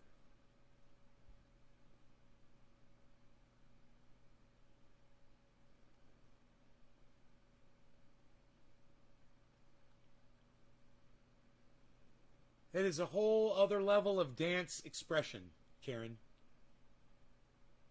I mean, just remember to keep your elbows high. You know, practice this. You're going to want to use your whole shoulder while you're doing this. So you're putting power. You're not just going like this. You're not just going like this. You're slamming down every fucking time, and you're also boosting up. All right? Both ways. It's going, you're slamming it up like if somebody's chin's right there, you want to fucking knock them the fuck out on the way up. And if somebody's head's right there, you want to fucking slam right down. And someone sees you dancing like this, they're going to fucking stay the fuck away from you. Because you're literally a mortal threat to somebody in a pit when you dance like that. And people will just give you a wide berth and let you do your thing, man. You know?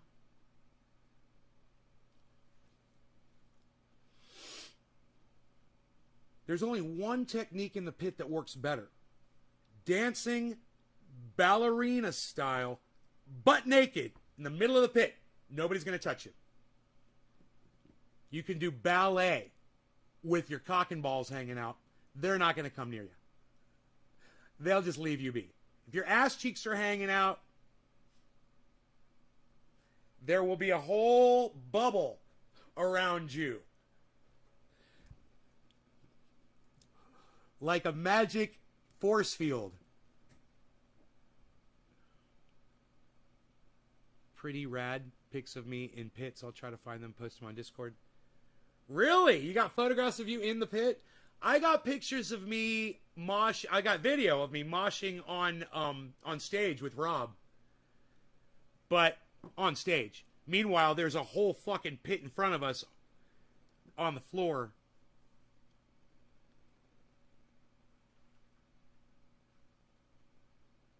Those videos are on YouTube. I wouldn't be surprised if you spot me in one of those videos. On YouTube. Bees. What's up, bees? What's up, stripy face? It's so funny is that Beasel's face completely matches the face, the stripes on my comforter. So he's black with a white stripe in the middle of his face.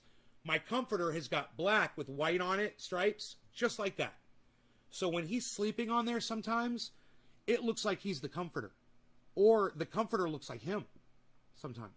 And he'll be right there and I'll be like, oh, that's not him. Oh, that's him. It's so fucking funny. He's camouflaged perfectly for that fucking thing. No one fucks with me. Can we see? What's been the best show you've been to? Who all have you seen live? Ask Nick. It sounds like he's been to a bunch of shows. I don't go to a lot of shows. You know?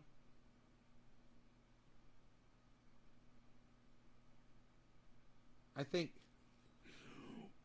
one of my favorite shows was I went to see Steve Miller in Orlando, and I took my girlfriend at the time, and she was like She was like 5'10", slim, long, straight, beautiful, like Swedish blonde hair. And she used to wear tube tops and tight fucking jeans. And she filled them out and had hips. The whole thing, man. She was fucking gorgeous, this girl. She was gorgeous. And she had a Firebird. She used to let me drive her fucking Firebird. She would let me keep her Firebird. It was awesome. But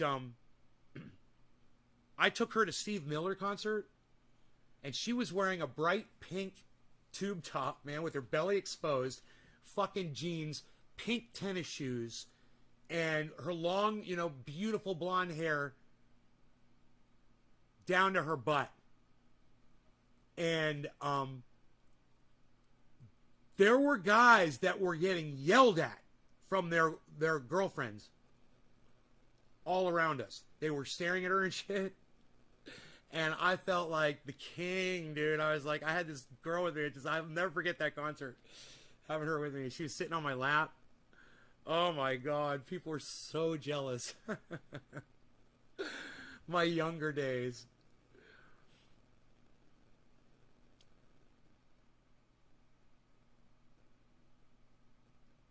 Concerts are awesome. Yeah. Concerts are fun. You know, I got to hang out with Extreme before the show outside in the daytime when we're setting up, doing sound check. I've told you guys this story. I got to hang out with Nuno Betancourt. He had two dachshunds with him. I want to say they were fucking long-haired dachshunds. And he asked me to watch his dogs for him when he went inside to get something to drink, and he came back outside and we talked, and it was so weird because he's so fucking normal. He's just like, he's such a normal person. You don't expect that because when you see the image of him in the videos on MTV and shit, you know, he's like a guitar god. And I'm sitting at a park bench under an oak tree outside in the middle of the day, you know, 3 o'clock in the afternoon in Florida, watching this guy's dog sitting there talking to him, and on one of the stagehands. And there's nobody else there. And nobody else cared because everybody else that was there at the venue was with his crew. They all knew him. Right? So me and my boss at the time, my boss was working on the soundboard. My boss was running sound, and they were doing sound checks inside, and he was still, you know, they were sound checking the drums, the bass guitar, all that shit, and it took a long time to do that. So we sat out there for quite some time, man, you know. I wish I could remember the conversations we had. I can't remember what we talked about, but yeah, Nuno Betancourt, pretty cool.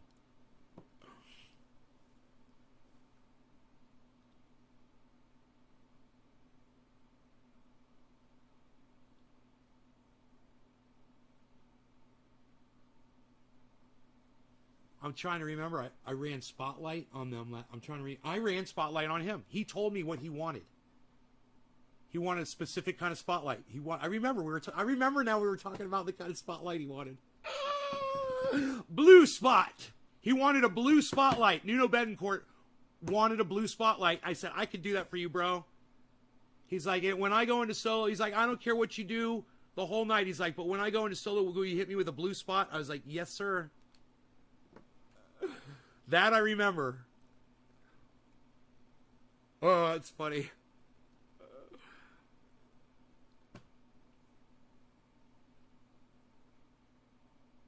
And I remember being up there running Spotlight.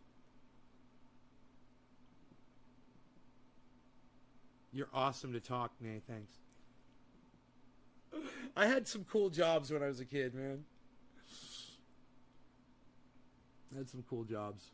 I met Shaquille O'Neal, Penny Hardaway, the cast of the Flintstones, the movie.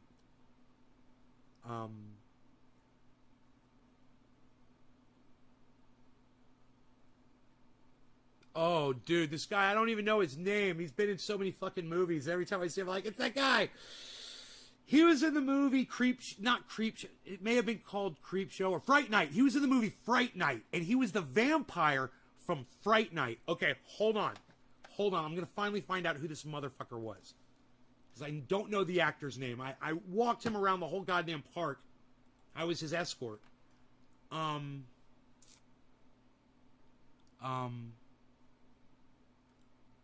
The actor who played the vampire from Fright Night. Yeah, that's him. Chris Sarandon. You guys know who Chris Sarandon is? Look. Why did I click on him and nothing came up? This is fucked up.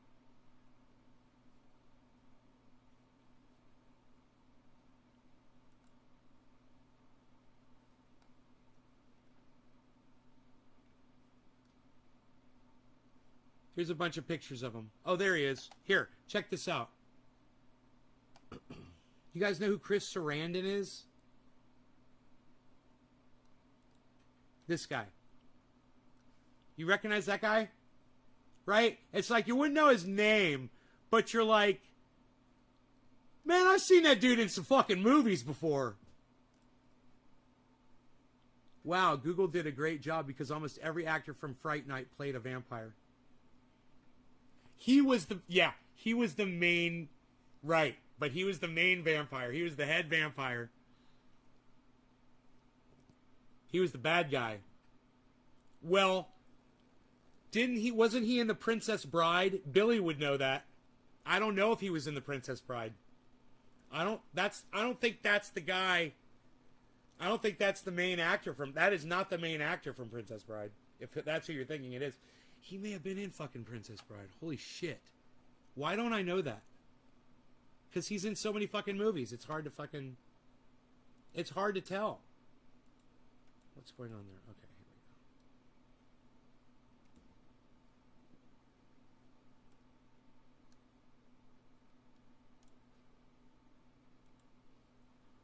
go. He was in Princess Bride. He was the evil prince. Right.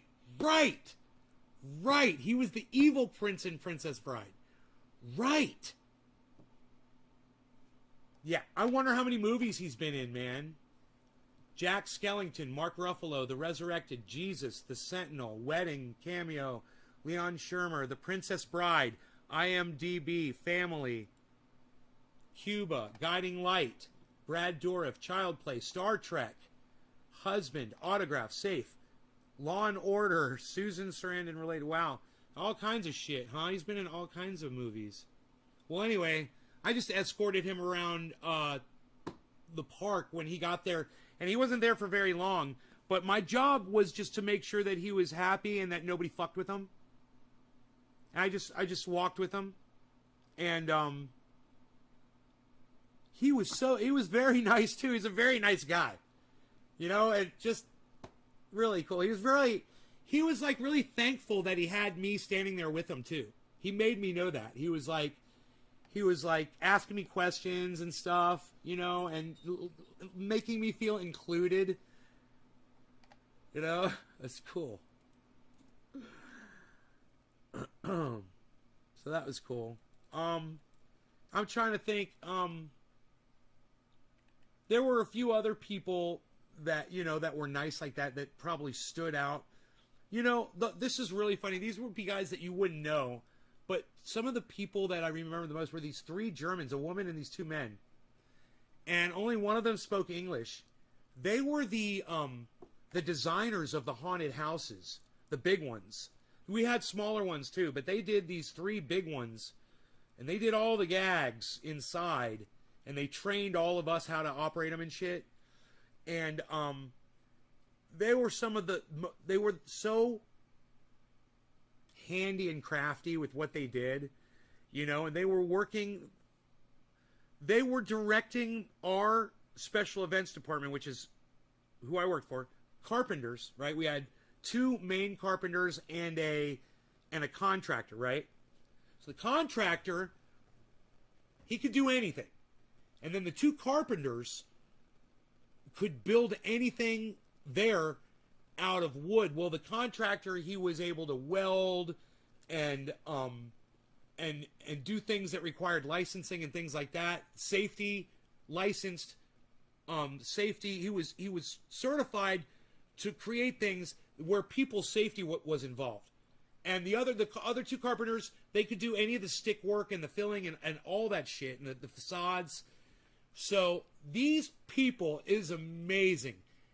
They instructed these three guys how to instruct the rest of the special events department, which was me and the rest of the staff, and then we had other people that were brought in extra to construct all of this stuff basically from fucking scratch. Now, they did ship in a few things. They had like the doweled out books. They already had that shit, and they shipped that stuff in. But and we assembled it. But it was amazing how they told them, this is what you need to do, build this, build that. You're going to need a circular saw here. You're going to need a jigsaw to do this, and blah, blah, blah, blah, blah.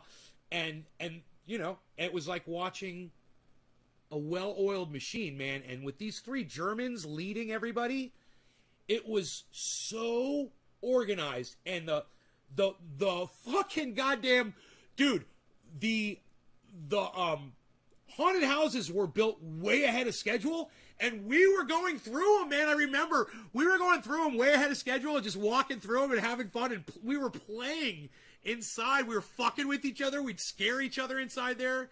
We'd be like, somebody would call somebody and be like, hey man, can you help me come do this shit?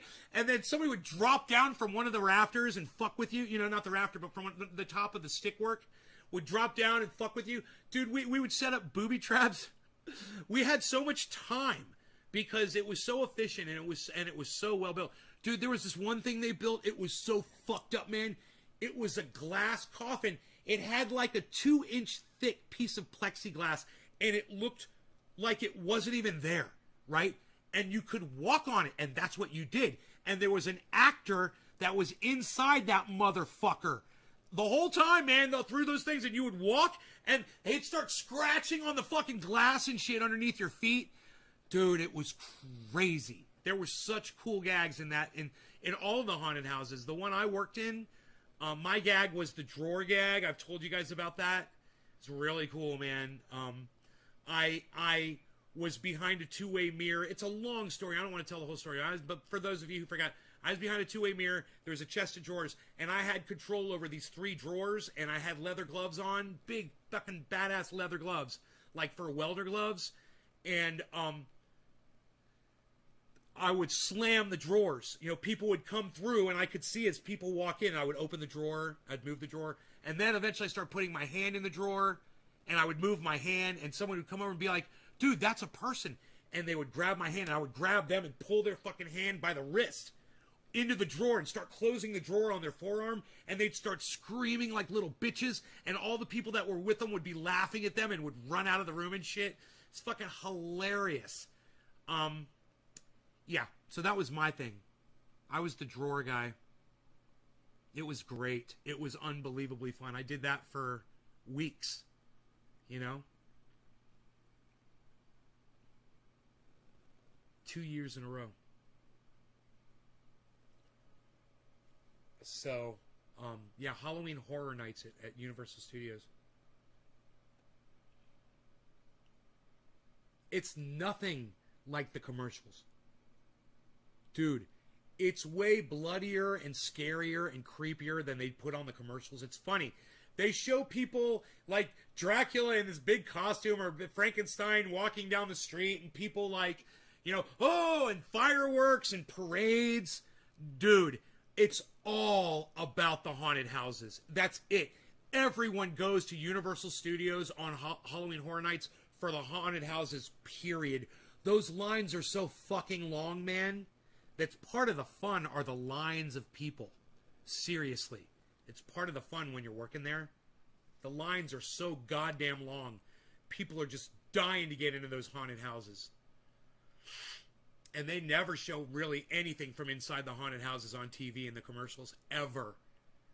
It's scary, man. They do a good job. And there's a place, there's haunted houses in Orlando, downtown Orlando, that put that to shame.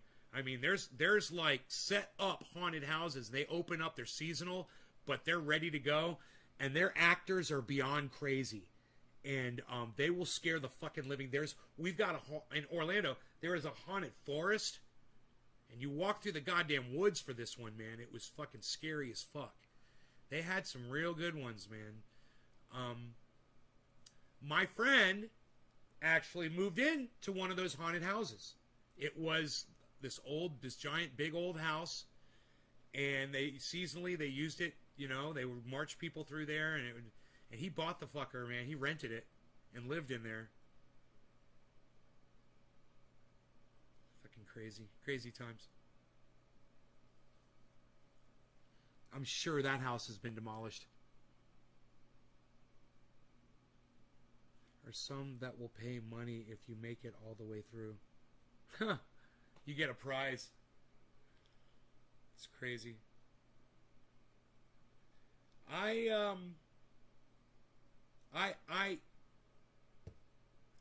love haunted houses. What can I say, man? It's like, you know, I got sold on Halloween when I was a kid, and I was like 14 years old, and we were going trick-or-treating, and me and a group of friends got together, right? And I remember this one girl, she called me, and she said, I want you to come over to my house. And I said, okay. And when I got to her house, she was wearing a full-on French maid's outfit, flirting with me. And I was a little kid, you know, I didn't realize what was going on, really. I had fun, and I'll never forget it. But I was stupid, you know. And ever since, though, I realized girls get pretty sexy on Halloween. It's a lot of fun. You know, so I kind of got fixated on Elvira as a kid. And it was always going to Halloween parties growing up, man. And girls are just wearing bustiers, bare bellies, sexy as fuck. And you're just like, oh, I love this holiday. This holiday is for me. All other holidays bow before this one. This is the number one holiday. So Halloween became like my thing, man. You know, I got sold on the whole sexy girl thing. And I started hosting Halloween parties at my house, and women would come in scantily clad Halloween outfits, man, and we would party all night and sometimes into the morning. And it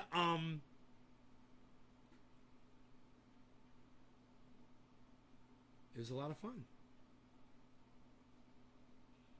You were around haunted house when you did Booze and Bozo? Haunted houses in their building in this old industrial creepy area. Quality haunted houses. Hi. New use for triage oil. I've been putting it under one baggy eye for 2 weeks now. The puffiness has gone way down on the eye I've been experimenting on. Really? Huh, I wonder if I should use that. I got some bags under my eyes as we speak, bro. Hey, Gautam YT. What's up, Gautam? How's it going? I'm doing a bong rip right now. Cheers. Man, let's move this camera back over. There we go. I don't feel like I have to be slid over. Everybody, Bitcoin's at 50,500. The top today was 51,064.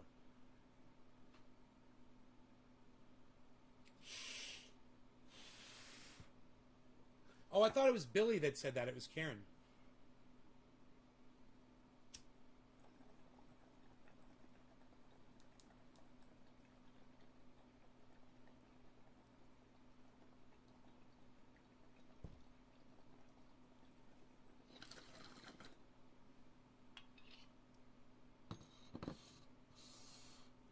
Triage oil is making... Don't get it in your eyes.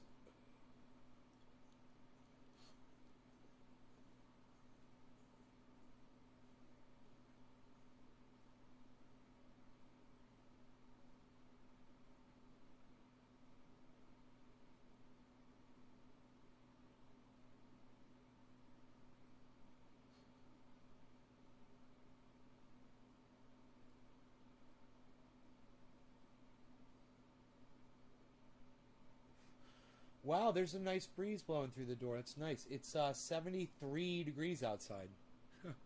Gorgeous outside.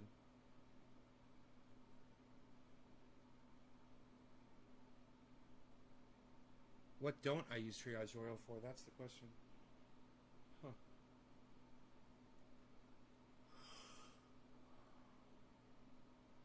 I wonder where Dom Dom is. Dommy, where you at, Dom? I'm putting your box in the mail today, Dommy Dom Dom.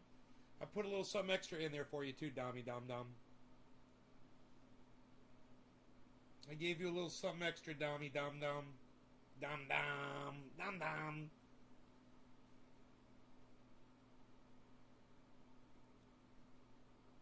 Triage oil is great. I use it a lot, man. It helps me so much throughout my day. I'm so glad I invented it.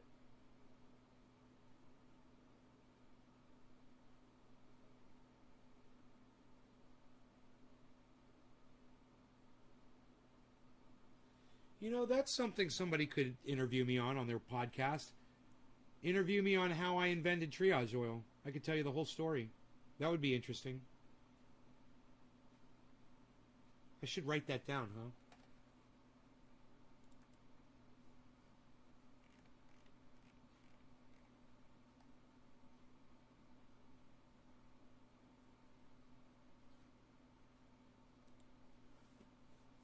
Huh.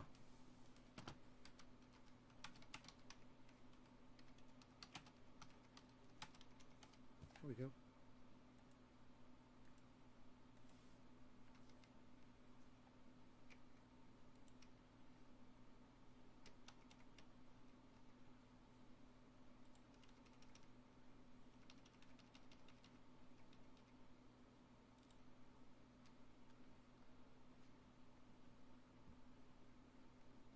There. My topics to discuss: organic growing, off-grid living, pain relief, how I invented triage oil, cannabis history, use, concentrating, conservation, podcasting, solar power.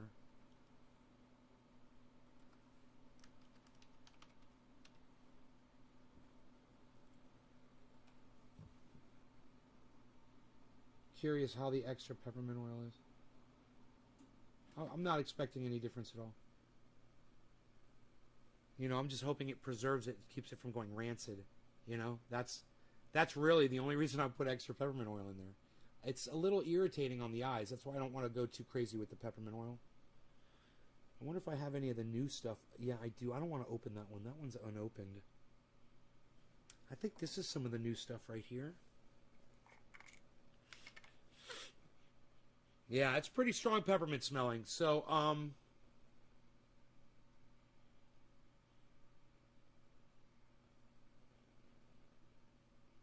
yeah, I think this is the new stuff. This is full. I fill my jars up from time to time. Here's an empty jar right here. I'll fill that one up. Dude, Rogi's so cute. Do you guys see Rogi sitting here?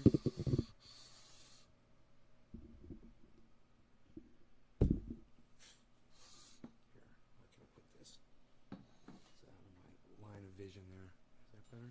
Get out of the camera too. There we go. Look at Rogi, man.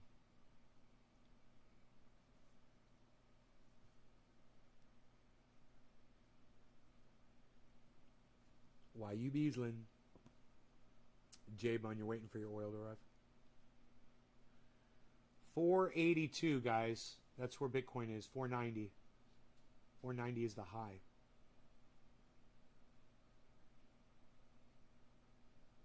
It's great to see Bitcoin over 50,000, man. My portfolio is just insanity, guys.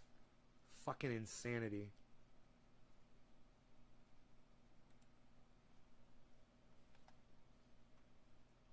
Oh my God.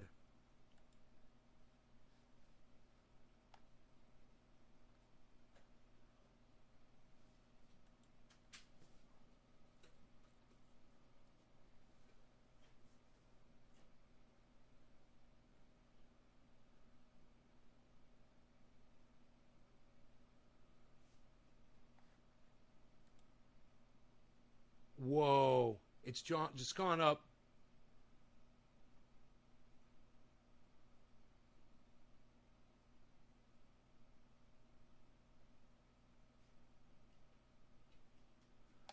Dude, it's just gone up to fucking 14%, man. You guys, they're saying Bitcoin's going to go to $1 million. I mean, both Lark Davis and Guy from Coin Bureau were discussing Fidelity's report that Bitcoin's going to go to $1 million. The chart keeps going up to $1 billion a Bitcoin as it progresses through time. It keeps 10xing. How much cannabis did you use in the cylinders on the BHO video? I don't know how much those tubes fit, bro. We had so much cannabis to go through trim, you know, I just don't know. I don't know what the weight was. We never weighed it.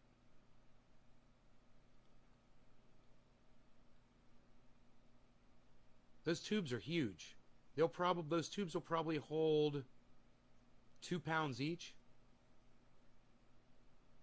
The big ones. The big blaster. The smaller one, you know, I don't know. Nowhere near that amount.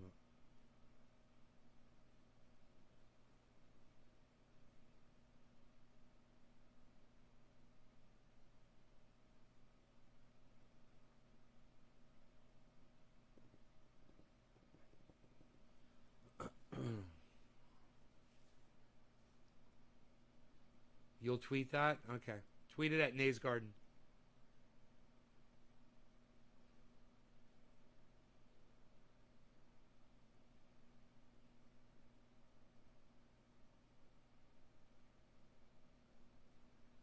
We got a yellow marker, guys.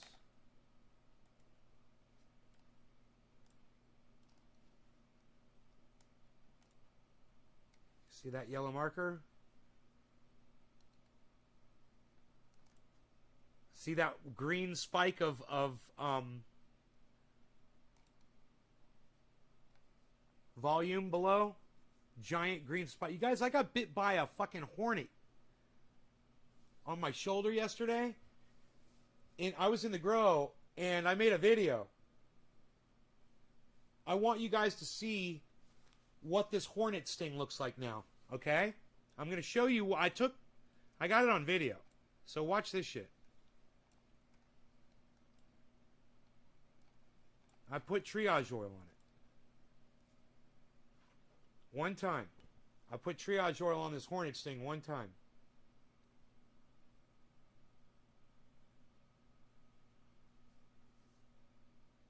Hold on.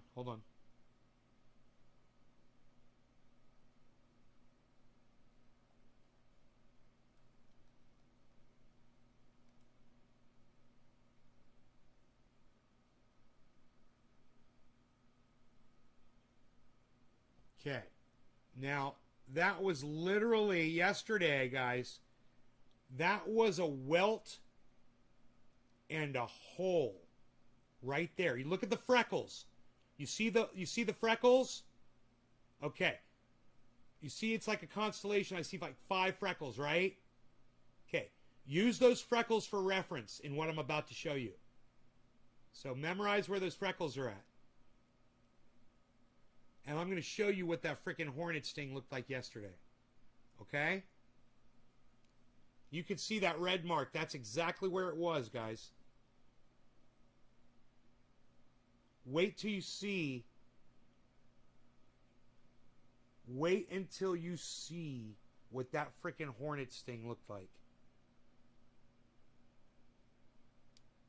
I'm trying to get you right centered. There you go. Right there. Okay. Now. Watch this. Watch this.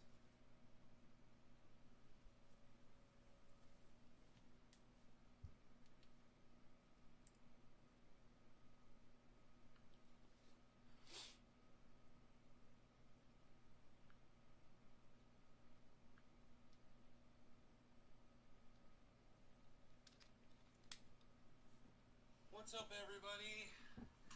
Hey, from Nays Garden here. I just got back from my grow.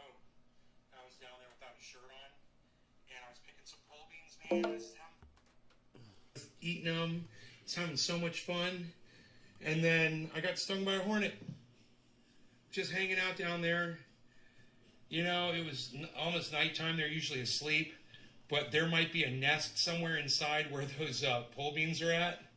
I don't know. But just out of the blue, man. So I'm sitting here and it's in pain, right? I grab some triage oil.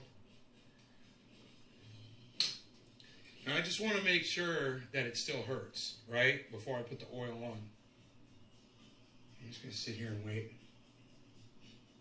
Look at that welt. That fucker got me really good. He got me really good. Ow. Fuck, dude. Yeah, it still hurts. So now I'm going to put the triage oil on it. It's like, I don't know if it hurts totally. Oh, yeah, it hurts. Look at that. Now I can just rub. Look at that. It hurt to touch it. Look at that. Oh, it's right here. I couldn't even tell where it was. It's right here. Oh, just rub it in really hard, right into the sting. It'll make you like a goddamn beekeeper with a fucking beekeeper suit on, man. There you go. TriageOil.com, man. Go check it out. Check out my my tweets at Twitter. It's at Nays Garden on Twitter. And yeah, and check out my three times. That was a welt. Look at the thing. Fucking got me good. Check out my 3 times daily podcasts all over the internet under the name Nays Garden and Ben Shader on Facebook. Love you guys. Take care. No law regarding cannabis. You guys see that friggin' welt? That, and not only that, not only did it make the welt go away, it made the pain go away instantly. And that was a hell of a sting. That thing got me good, man. It put a hole.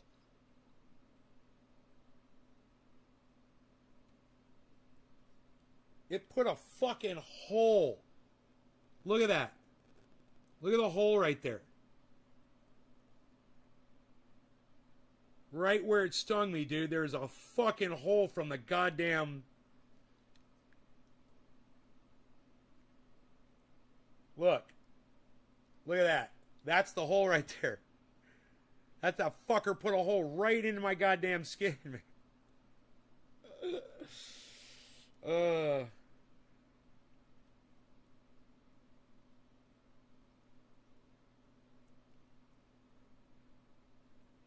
That's when it was still bleeding.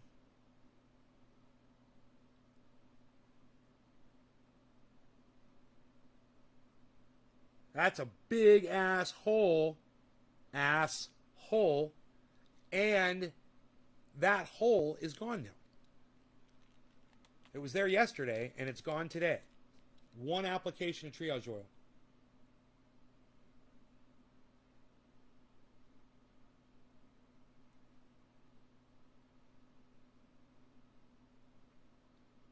God, I got so many apps open. Holy shit. That's not helping my show at all.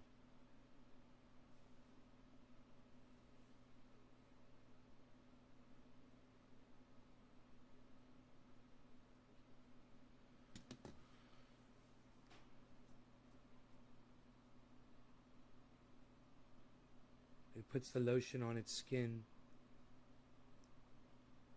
Yes, it does.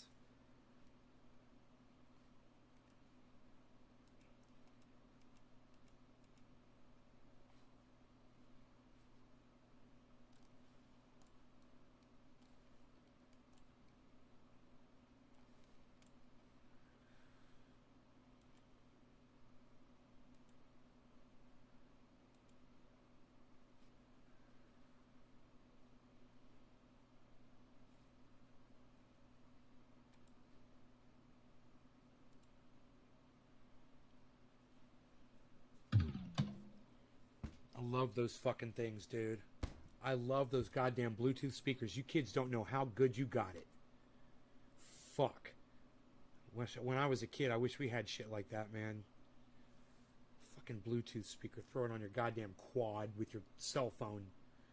You got a fucking entertainment center, man. You got fucking, you can watch movies and feel the thunder, you know, in the movies you're watching. It's crazy. And these things hooked together. Hey, 50,420, guys. Certainly you want to buy at 50,000 420, don't you? 420 at top of the hour. It means it's time to smoke. I hope you're not in the shower. I know that some of you are.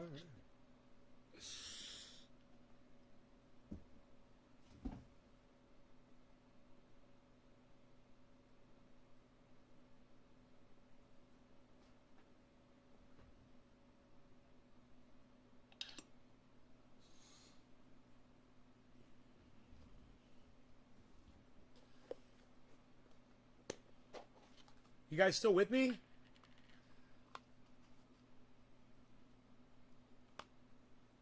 What's up, everybody?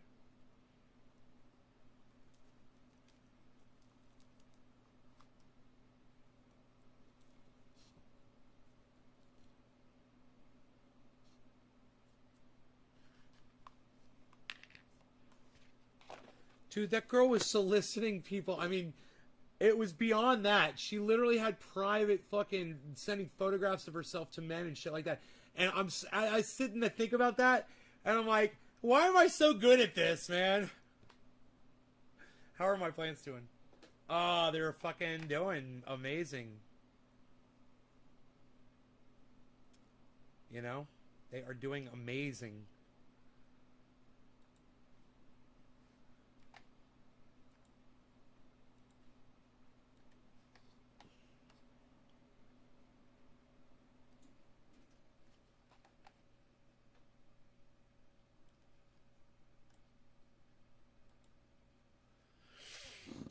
Fucking huge, and they're in flower and they're budding. All right, no law regarding cannabis. Cannabis isn't for all. Cheers, everybody. Oh, and the ones downstairs are fucking. Oh, they're beautiful. My downstairs grow is crazy. 3,000 watt grow indoors. Great grow. Just sprayed for bugs yesterday. What strain? I'm just Austin. I'm just growing OG Kush. Everything is OG Kush. It might be the only strain I ever grow for the rest of my life. Cheers, guys.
You guys, yeah, man, I got buds. Of course. It's in full flower, man. Where have you guys been? I guess I've been making grow updates and not showing them to y'all. Or you've been missing the grow updates that I've been showing on the show. Dude, I'm thinking about another cup of coffee here. You. Rogie, I love that you're here. I can't say ours when I talk to Rogan. He's my baby boy. That's what Cobra Dad calls his dog too. Rogan's brother, his baby boy, Jimbo. I love it. I'm like, yep, this is my baby boy. Dude, that looks so fucking awesome. You guys, look at this camera view right here and tell me how fucking awesome this is. This is one of my surveillance cameras. I generally don't show you guys this shit, but it's no big deal. Here, look.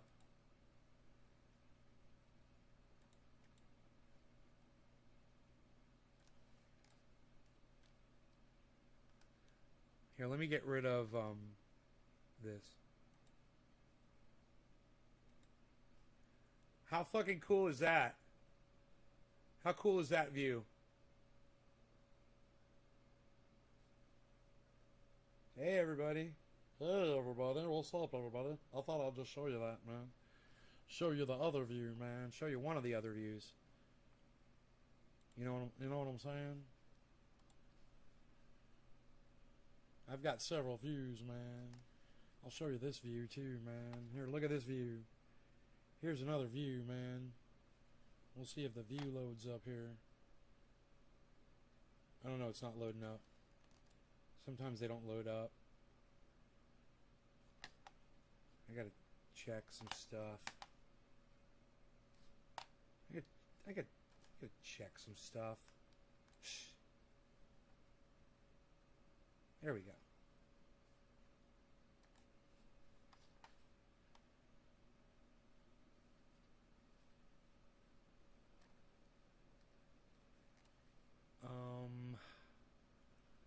Let's go like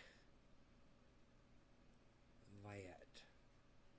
I will go like that. Oh, not like that. I will go like that. And go like this.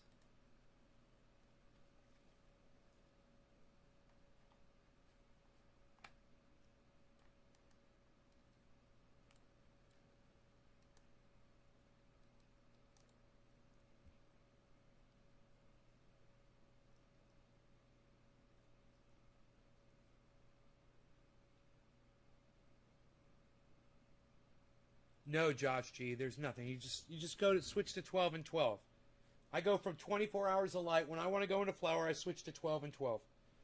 I'll be doing that really soon in my downstairs grow after I pull out a mother plant. Or maybe even more than one mother plant. You harvest so much bud. Are you able to smoke it all before it starts going bad? No, Austin, I am not. It does start going bad over time. I don't have a freezer. If I had a giant freezer and a big giant vac sealer, man, I'd be able to save this stuff a lot longer. I'm not set up like that. I should be, you know. I'd like to get a couple of freezers, even if they're just, you know, giant outdoor meat freezers.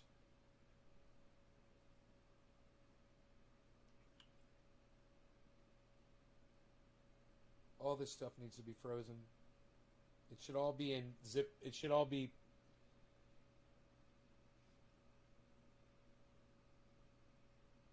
vac sealed and frozen. Dude, I started eating the pole beans yesterday, guys. There's going to be pole beans out there right now. You want me to go get you some? I'll go get you some. Maybe I won't get stung by a hornet this time. But I'll go down there. You'll see me down there. I'll go stand next to that plant so you can see how big it is. It's 9 feet tall. That plant's 9 feet tall right there. And I'll grab some pole beans, and Rogie loves pole beans too. Don't you, Rogie? Yeah, I'll go grab some. I'll be right back.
what I got to show you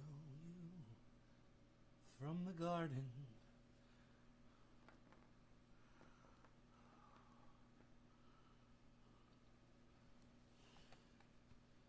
Yeah, they smell great. They do.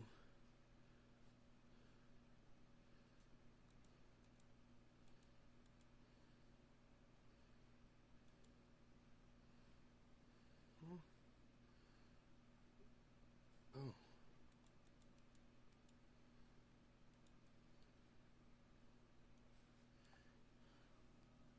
Here, actually, I should be doing this camera right here. Hey, Beasel's back. The Beasel's back in town. Beazle. Beasel's back, everybody. Hey, Beazle. What's up, Mr. Beazle? What do you guys think? Not bad, huh? This is a good? You want to see them up close and personal? Want to see how fresh and delicious and beautiful they look? Oh, what? They're so snappy and so full of rich vitamins and antioxidants and who knows what. Not me. I'm not a fucking nutritionist. I don't know. I have no idea. But it looks healthy. Tastes healthy.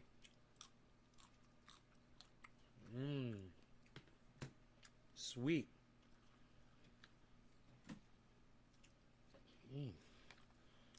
Beasel's going to be wanting some of this. Ain't you beaselin'? Beaselin'. Why you beaselin'?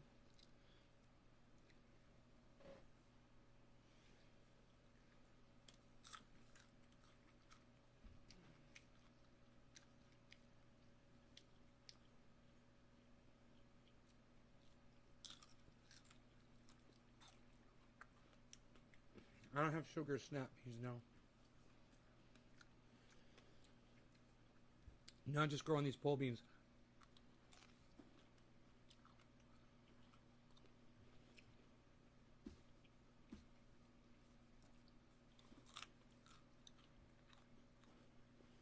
Right out of my garden, growing right out of my cannabis plants. My cannabis trees are producing food. I'm here showing people it's possible all the time, you know. Oh, you can't grow vegetables right next to a cannabis tree. Yeah, you can.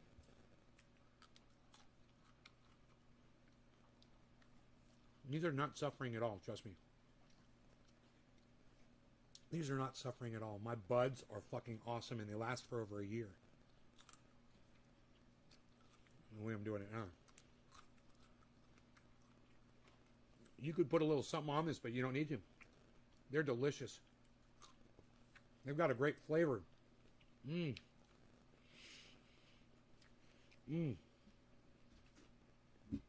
don't need to cook them. You don't need to cut them. You don't even need to cap and tail them. You eat the whole freaking thing.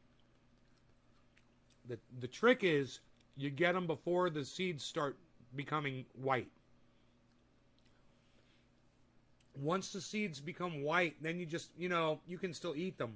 But those are plantable seeds.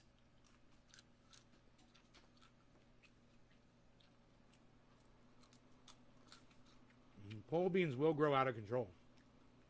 They're crazy. They'll take over everything. So guide them correctly, because they'll start wrapping around your buds. Have a trellis and run them on the trellis. I've got one ornery vine right now. It's going around the bud. It's just one wrap. It'd be really easy just to pull now it'll be easy to pull it out. Once it gets to a point, it probably wouldn't strangle the bud. It probably wouldn't cause a problem. And once you harvest, you know. But you want to try to leave that pole bean vine alive, right? So it's a better thing to not have it tangled in there.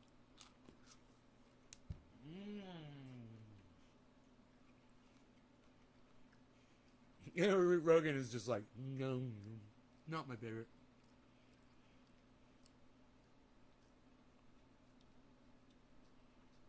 Right out of the garden, man.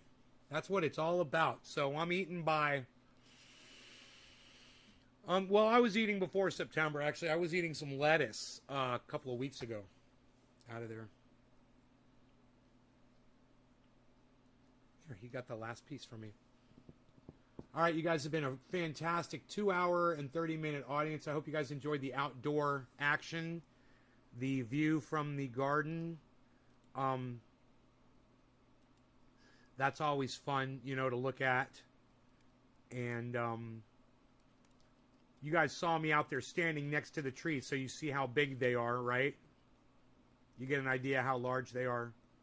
I also watered while I was there, which they didn't really need specifically, but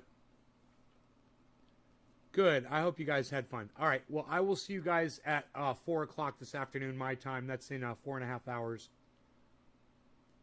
I'll see you guys in 4.5 hours right back here. Okay, whatever time it is for you, wherever you are, in 4.5 hours. Try to be back here if you guys want another show. All right? Otherwise, I'll be looking for you on Twitter. I'm at Nays Garden on Twitter. So be looking for me on Twitter at Nays Garden. I'm on there duking it out with some folks right now. So come on out there and join in the fun. You know, I'm not out there to disagree with people, but I'd love to have your support. So come out there and show some love. That's at Nays Garden. Download the Twitter app. It's free and it's easy. All right. Love you guys. Bye now.